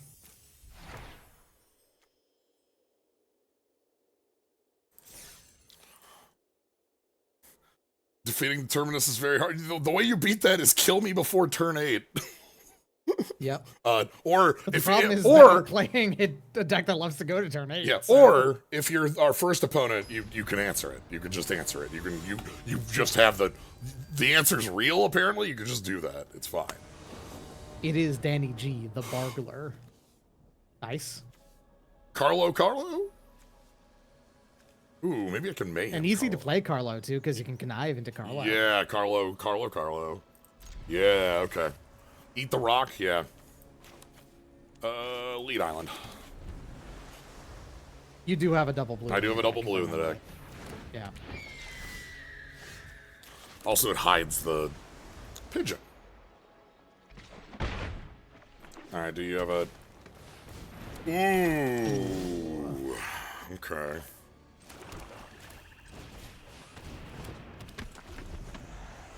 Mothwing would work on Terminus, yeah. There's at least 2 answers for it. Yikes!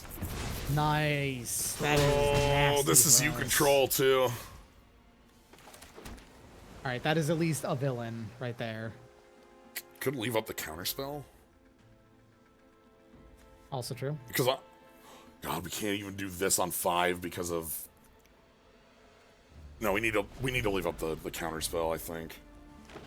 You need to get a second swamp. If you could do I that. know. It's not good. Pre-combat something at me? Nah, damn.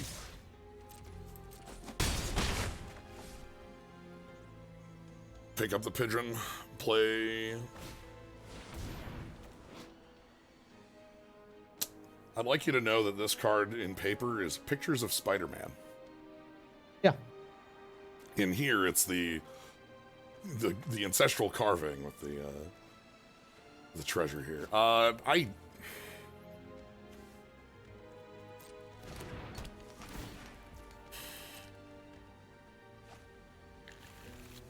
Just a fighter, okay.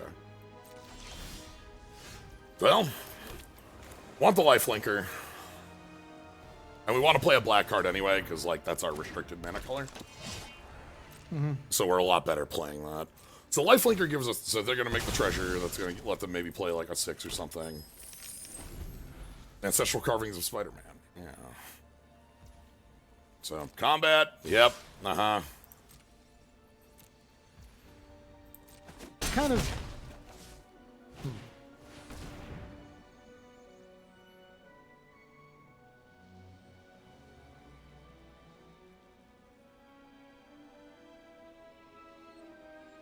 It is kind of amazing to me how solidly J.K. Simmons overwrote everyone's like impression of J. Jonah Jameson, like Yeah. auditory wise. To the point Obviously, where... at the time, he was also like a perfect physical casting at the time too. But like, just the voice is yeah. so flawlessly Harker! Triple J. Yeah. Saw someone talking about that of like there's not that many the other two that really solidly just landed that, obviously Hamill for the Joker and Kevin Conroy as Batman too. Like, Yeah. exactly the same levels of like, yeah, that's just the voice of those characters, period. Yeah, and to the point where they, like, continued to cast him. And Mark Hamill wanted to stop doing the Joker years ago, but had a rule that if Kevin Conroy is playing Batman, he wanted to be the Joker, opposite to him, because they liked each other that much. They just like, working with each other. Mm-hmm. With Conroy's death, Hamill has fully retired from playing that character. He will never do it again. Yeah, I think the last, God, that was...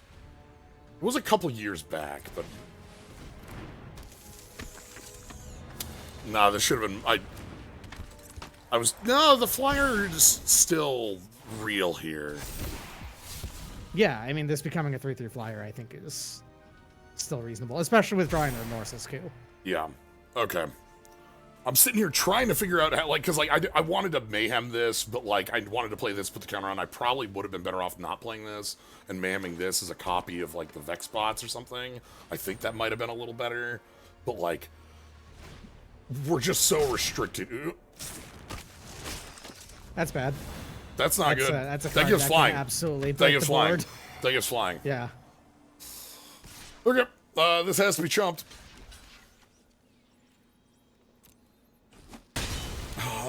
Because you can't double block it. It's not And allowed. then they get to draw two. You know, they get to draw their second here on the binding.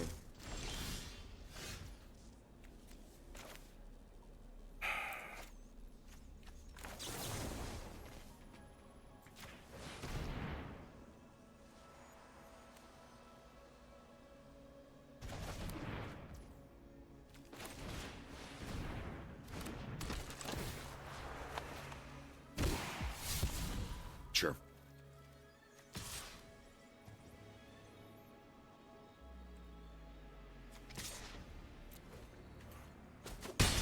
I know we're taking one in the air from that, but, like, we need to clock. But you gained net one off of that. So. Yeah, we need to clock them as well. Mm-hmm. Okay. I think that's not good. Yeah. That's pretty bad. Yeah. I would call that reasonably bad.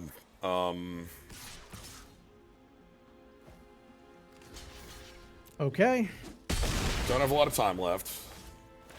They get the binding to draw another card, but we get in for that. Okay, well. Another lifelinker is actually not a bad draw. No. The problem is they have an arena that they're able to Yes, leverage. they're absolutely. So we need to like. I'm trying to think how we turn the corner on this, and if we can kill the fighter, maybe. Oh no. Is that the end of the game? Big Pigeon. No, Big Pigeon. You mess with one of us, you mess with all of us. It's in this land here. Remarkable readings. Makes 3 citizens and then 1 tap. Target creature gets +1/+1 for each creature you control. Damn, that's good. That is a lot of sudden power. The card itself in the Spider-Man set is like, you know, people of New York. But in here, this is Edge of Eternity is doing a like terraforming on a new world. You can see the Summist Knights.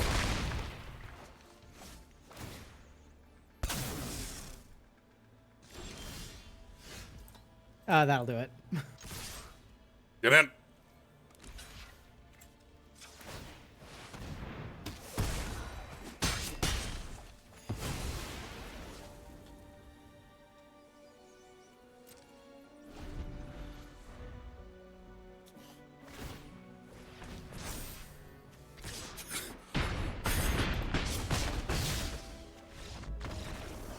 You're gonna have to go through me.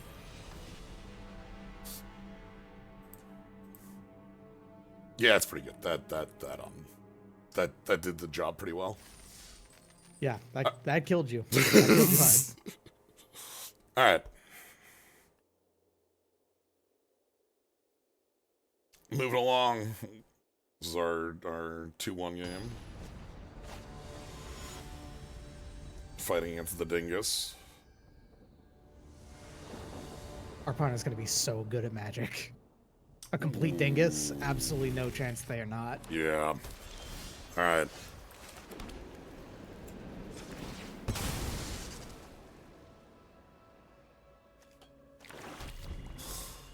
I think that's technically correct because Spidey Sense could stifle the land. Uh-oh. Well. We're in the Vexing Bots mirror match. Except for I've got kill spells. So, well, you know, they might have kill spells now. Yeah, they might. They might, Rabbit, they might. Yep, see? There you go. Yeah, they got kill spells. All right. You indeed was Shock. Shock is in this set twice. Just, you know. Is it on the bonus sheet? It's on the bonus sheet and in the set. That's really funny. I know that it was in the set itself proper because Shocker is in this set. But yeah, there's a bonus sheet Shock as well that is Shocker blasting the big Spider-Man. The good news is that we already know what the flavor text doesn't exist for Shocker is. He's gonna shock you. Here's a reason to be an Is It. Whoa. Okay. First off, what a cool restriction on this card. This is also one of the cooler ones I like for the flavor, because this is 2099 Spider-Man from the future, so you can't play him early. Yeah. But like the Sarah Avenger line is such a cool line. Yeah.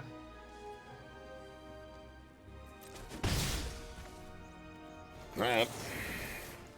Not letting you stick. Goodbye. But we do respect you as a cool card.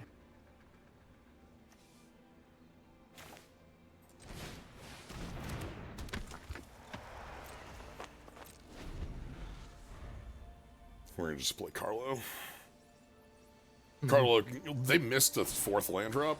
Okay, so this puts 2 counters on it, probably. Oh no, Stealth. Okay. They're gonna discard a non-land because. Oh, they did draw the land to be able to burst. Good on them. All right. All right. We can no longer. I'm not leaving that around. This actually might be a real threat.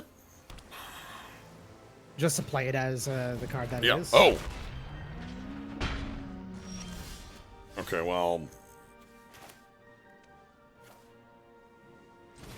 Dinosaur, you're just a guy now. Citizen Dinosaur. And I guess I could just mob lookout, pull that off. Yeah.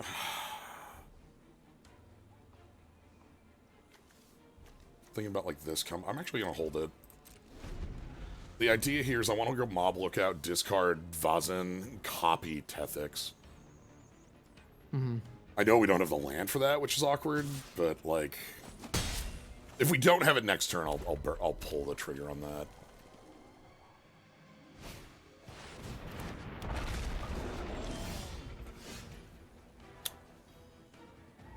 Well, all right then.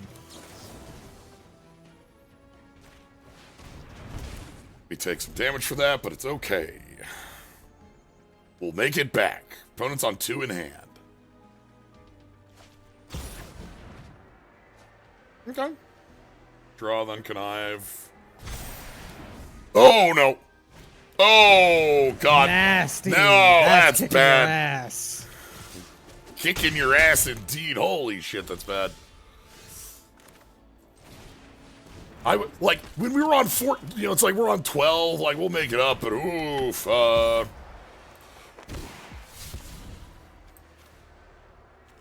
You're not a spider.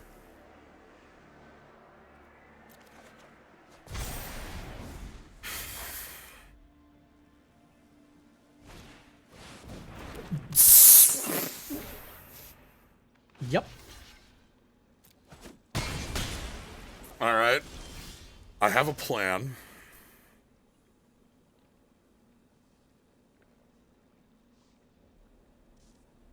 I'm interested in this.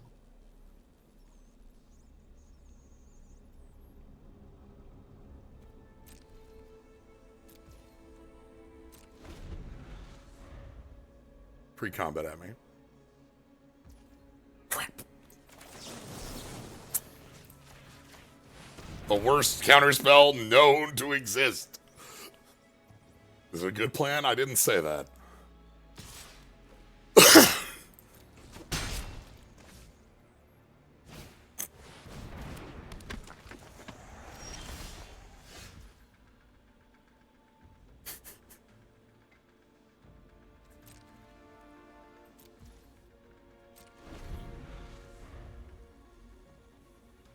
There's no cowardice in your opponent's heart.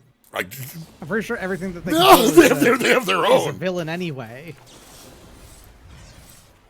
Now, luckily, so this says when you play a spell with and a value 4 or greater, Snatchback is a 2-drop. They are not. This is not using Shantoto text.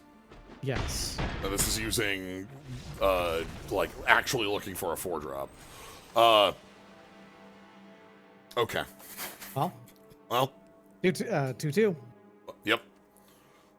Oh, we finally found it.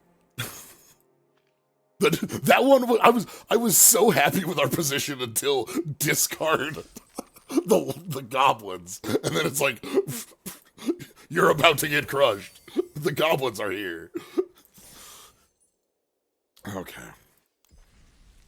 My immediate assumption is that this is fun for what it is. Yeah, this is like it's like the thing I think with this is that the pick 2 draft and the 4-player draft serves a important different purpose than like a long form draft or like a best of 3 draft, where the feel I have on this is that like this is a draft I want to do if I'm playing with like really casual with a group of friends, and it's just like, hey, let's just do a draft. It takes us like literally an hour.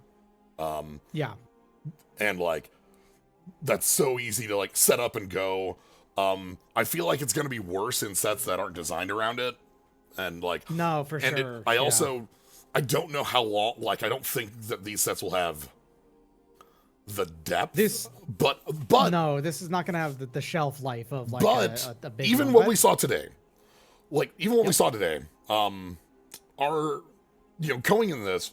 There's 5 prescribed draft pools. It's like, okay, do ally colored stuff. We just lost to an Izzet player. True. We had a game against the Ur Spider. We've seen 3 color people that are like, hey, we can do like literal full 3 color. There is a lot more depth than I thought in this set. I thought that there was going to be like it was going to be 4 people fighting over 5 lanes, but and like that is where it lands. But because that 5th lane exists, there's more nuance to it than that. Yeah. I will say, I think that is like purely because of the format of the pick 2. Yeah. If you didn't have that, then it would be much more pick down the lane, because like you'd be able to react a little bit easier, in fact, to signals, because you have twice as many opportunities too. Shoutouts to Celestia Archivist here. This card's really This good. card, like, our opponent used it for the Exile Artifact and Enchantment, which makes this like an Indrik Stomp Howler Plus sort of thing, where it's in between, like Rex Sage, but it has Exile. This has more than just the Exile. It has Pick Up a Big Thing. Yep. Like, it can even Gravedigger loop. Mm-hmm. Envoy of the Bog. I'm glad that this is a hero. Yeah, heroic Bog. This is the Krobel the Noble, they call him, Yeah, like Krobel, you look at Krobel and you assume, oh, that guy's a little nasty swamp man. Nah. No, this guy's great. This guy will invite you over to his swamp house and he'll give you lemonade. Yeah, like, how you feeling? Mm-hmm. This card showed off well. They'll just go wide. I think Spider's Man is quite good. Yeah. Didn't see anybody playing this, but I think this is one of the best, like, web enablers. Kaminosu the Watchful killed us once. That was true. Yeah, that was on a splash too. Yeah. Like that was on a blue splash in like a black-white deck. Death Flame Burst. We didn't have those in our deck, but like that's a really strong mayhem removal spell. I think Zan is really powerful just because having like rampant growth on this large of a body is really good. Yep. Mothering Trap. But yeah, so there's a shock on the bonus sheet, and then there's not a shock. There's normal shock. These lands, by the way, same name in the set. Yeah, that makes sense. This like, unless one of them was literally named City of New York, there's Yeah. no reason why they can't use them. Queens. This thing's a beating and a half. Even like not mayhemed, like Yeah, this is a legitimately very good piece of equipment.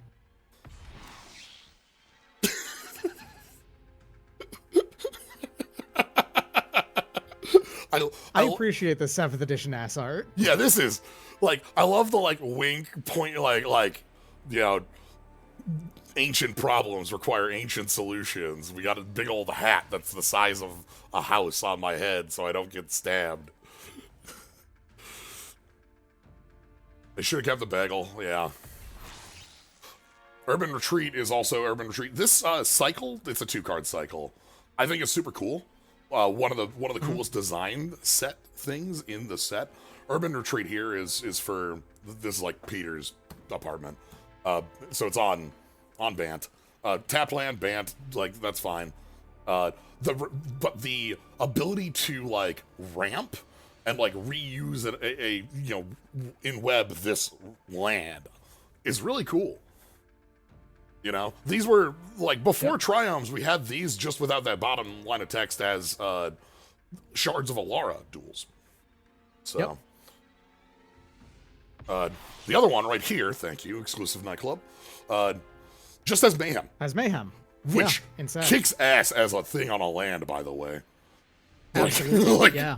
And yeah, you have to shock yourself to do it, but like, that's powerful text. You know, use any of your connive abilities, then make your land drop. That's card advantage. Huge. Thank you for being there. I was going to have to go pull that up. But... Verilax, the Haven skin. This is an anti-venom, kick-ass card. White, 5/5 that picks up a creature and then has, like, Dawn Elemental Inverse, plus. Yeah, like... Yeah.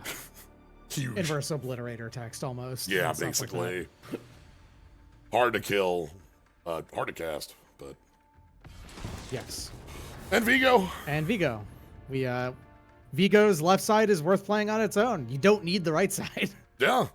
Vigo friend of spiders. I like the level of like telling a tale we get to have with just this card, no flavor text. You know, Vigo here, we've got like watching on this dog, this hiding small child that Vigo's protecting, and then like we have the transformation. Still hero though. Mm-hmm. Well, I mean I mean by this point, Venom has been a hero more than he's been a villain. But that's what I mean by like that's what it like. There's more on the hero like. There's more on the story that you can fill in yourself. So, but yeah, hero villain means anti-villain or anti-hero because that's what Venom has been. Like I said, a hero more often than he's been a villain at this point in the comics. So there's our Chinese charm. Yep, I'm talking about it. Yeah. Cosmogoyf. Yeah. Alia. Cosmogoyf's really cool. A lot of cool designs in Edge. Big fan of the set. I didn't play a lot of the limited, but like I really like what we did with Edge. Yeah. The last draft in particular of Edge was really, really fun. Yeah. I'm not a super fan of the bonus sheet because a lot of them have like too similar a vibe to me. There's a lot of them that like you have to like take a second or third look to know what the card is. Thespian Stage at least has like there's a stage, there's dancers on it, but like you get a lot that's like a planet with a ship flying in front of it. So today was 2026 panel at the Pro Tour, and so we had Lorwyn preview stuff. Lorwyn being the first set coming in 2026, where they did show off, as we all knew, 100%, the other 5 Shocklands. Yep. They have a really cool like setup in that set where there are double-faced Shocklands. Ooh. Where the front side is the Lorwyn one and the back side is the Shadowmoor one. Nice. So you have like your steam vents that on the front is the like very bright, happy water and fire and mixture elementals, and then the back is the like kind of more frozen one that is the Shadowmoor elementals. Very cool. Like what? That's the that's that. I've been looking forward to a return to Lorwyn in ages. They have so I'm Evoke. glad for it. Evoke is in there. Yep. Ugh. Yep. All the stuff they showed off in that set looks really good. Hey, Famished World Sire. This card's really funny. This card is hilarious. They have like a just 24/24. Devour land 3. It's not that hard to make this into a 30/30 and then, get like 10 lands back on the board. Yeah. Yeah, the normal prints have their art split in half, so like left side is the Lorwyn and the right side is the Shadowmoor side.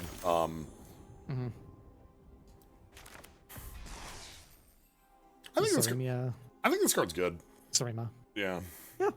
Like the station played better than I expected. Mostly because you don't ever really build a deck around spacecraft. You just have them as like And for what it's worth, in Constructed, I believe the only station cards that are really making any splashes are the land ones. Mainly because it turns out being able to tap something at, for free on a land sometimes is actually quite good. This is actually one of my these duels I think are the best of the bonus sheet ones. Yeah. I love the idea of the needle spires. That's this. You can see the being sort of like being built out of the needles. Mm-hmm. Thanks, Watergrave. And another one of those. We're like chomping at the bit there.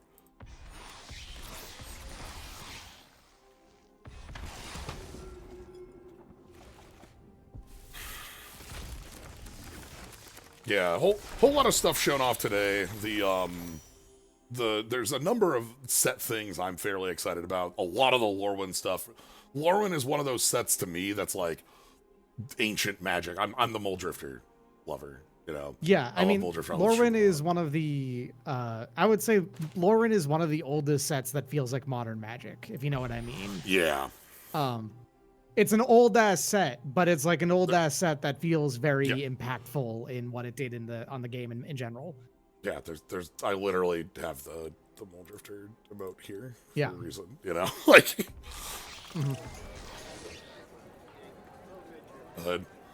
I can hope that Muldrifter makes an appearance. It's gotta. So the problem is that there's a lot of ground to cover. I think it will, because my reasoning behind Muldrifter theory. Elementals in this set. It wasn't the first New World Order because it was the set that caused that to happen, right? Because Lorwyn board stalls were the reason that they changed set composition because of like Amoeboid Changeling 6 combat tricks. I think it's like in the exact same way that I said it's the first set that felt like modern magic. You can also say it's the last set that feels like old magic. Right, it's on the it's kind of both at the same time. Right, it's where it's right before Mythic Rare. It is right before the Mythic Rarity was introduced, yes, because of course the classic Planeswalker cycle are all just regular rares. Yeah, but my Muldrifter theory is that elementals. So in this set, we've shown off the good old fashioned Lorwyn creature types: goblins, tree folks, giants, merfolks, and friends. But we've shown off elementals, and elementals have steam vents as an elemental land with flavor text that's specifically elemental. And they have, I'm gonna say Ashiok, but it's not. That's not right. Ashling. Ashling. Yeah, the Ashling. elemental. Ashling Reforged the Elemental, who is a flip card that's red blue.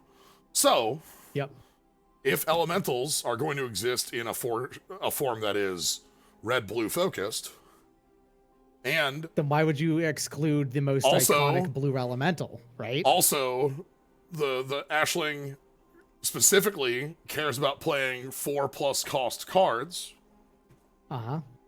Which Muldrifter is a 5 cost card. Yeah. QED, Muldrifter.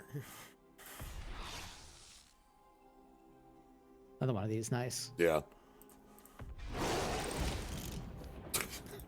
Dawn Slayer. This card. 100. I love seeing that. This 100 damage. So you want the card that has the most impact from this set? It's Quantum Riddler.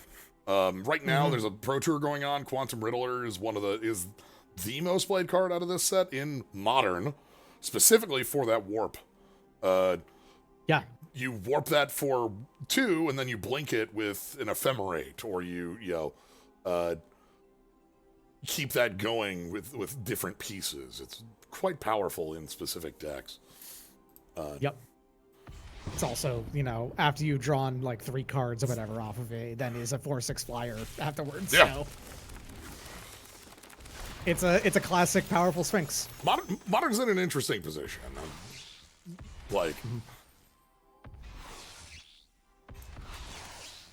More Femoral. This card's pretty damn good. And some more of these. All right, we're almost through my pile of Edge of Eternity's packs that I just sort of left hanging. We were going to open these up last week, and then I closed up. Oh, you want to talk about a card that has some rising stocks? Uh-huh. We knew that there was going to be a Yes. set with slivers in it coming up, so...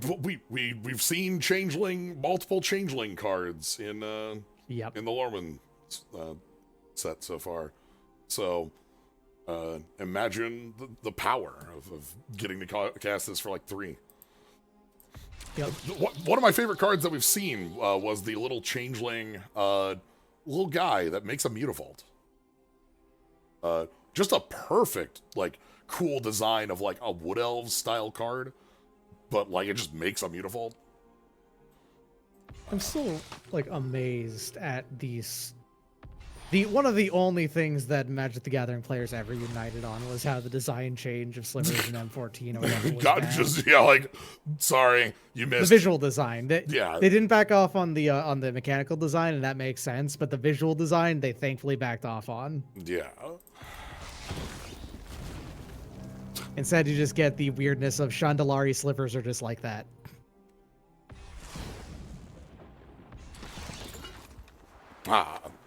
Sammy here. If Sammy did not cost 6, Yeah. if they were not 6, that card would be backbreaking. Yeah, this is one of my examples of I have no idea what this card is by the art. Yeah, if you look at that, I would not Shrug. know what this is.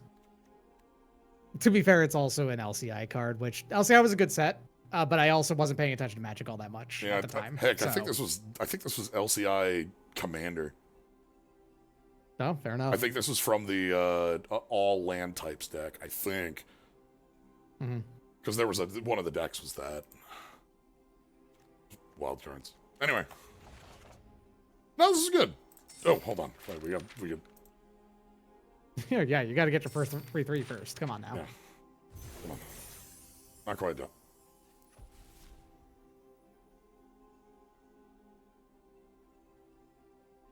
Got quite a few wild cards now after opening up 60 packs.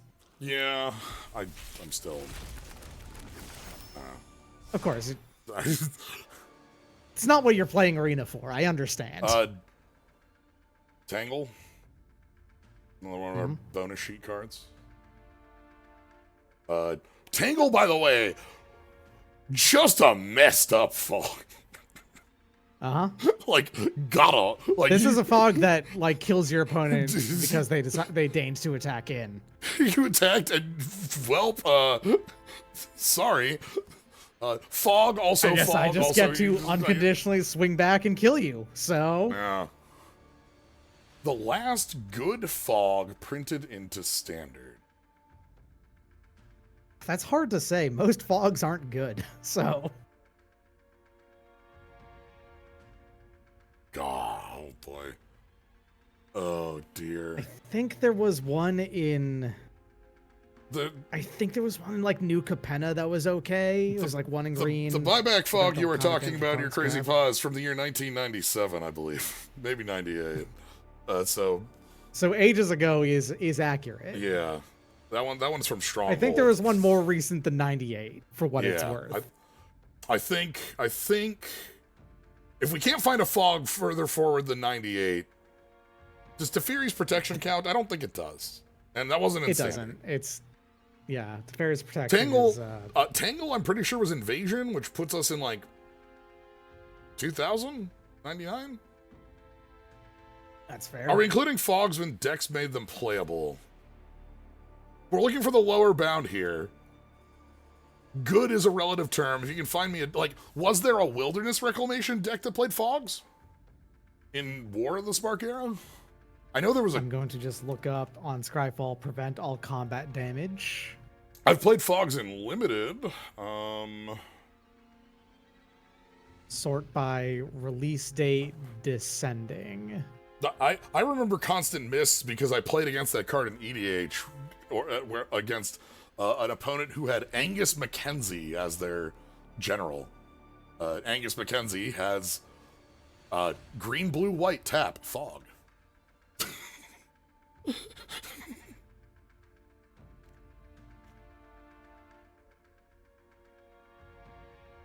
This card's neat. Maybe a little low power, but discard gets you the freebie on it. That's neat.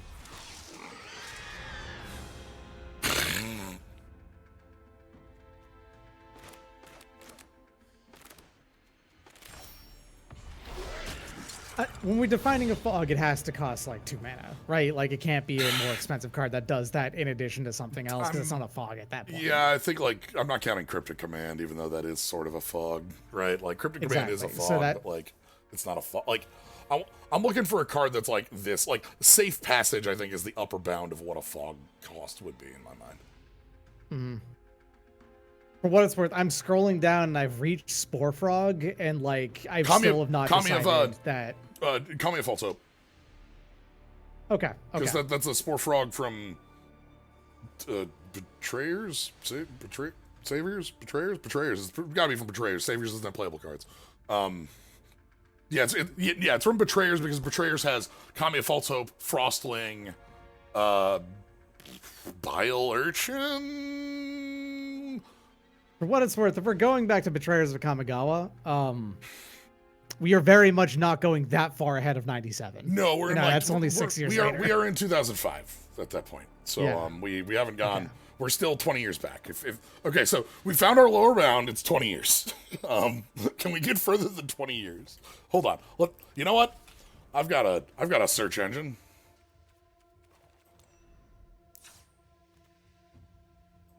Man, revealing win from Dragons of Tarkir. What a fog.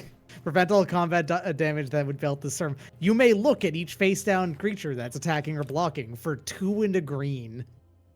It's a 3-mana fog that has that marginal of an upside. Okay, not collected.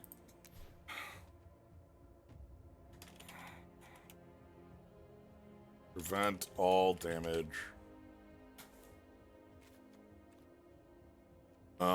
Defend the Hearth was very rarely played in Theros because Theros was a weird format.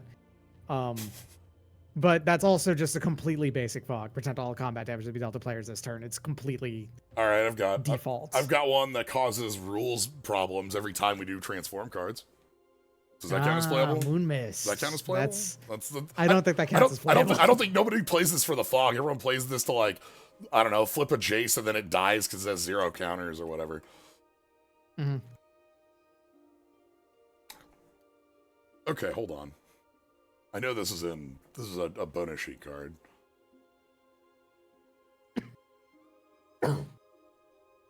I would call this Arachnogenesis. This is damn but it wasn't standard. It's a fog. But it doesn't fit the criteria. This was a commander card not printed in standard. Standard was the line. So this is a great card that works. That's it. But yeah, Arachnogenesis is a card I will play absolutely. Yeah, absolutely. Yeah, if it's a commander card, that doesn't count. Yeah. Pause for thwart the enemy. This is Fog of War. Prevent all combat damage to dump my creature with 3 or less power in this turn, and it's also sort of a... Oh my god. It costs 3. It's come on, man. You printed that card, but, cheap. I haven't been that many, but still. Haze of Pollen. Dolmen Gate was an artifact that did that. That had some level of, but that's not a fog. Dolmen Gate's forward fog, not... Well, Ooh, ooh. Yeah, I guess it doesn't really count. Yeah, instant sources that yet. I think it's been a while. Okay, Hazel Pollen, there was one that was printed that was cycling 2. Lol. Lol is cycling Lol. 2 for that same card. Yeah. But at the same time, that's Immersive Saga, so it doesn't count. That's we're going too far back, Yeah. It's been a long time since they printed a good fog, it turns out. That's the thing. The fogs are, as a card archetype, mostly bad because they're kind of an unfun card to play around with. Not only that, they also just end up being like... They often just delay the game as opposed to actually changing anything about it. Yeah. Specifically, the one Tangle is one that does end the game because it's also a free falter at the same time. Yeah. And falters will end games.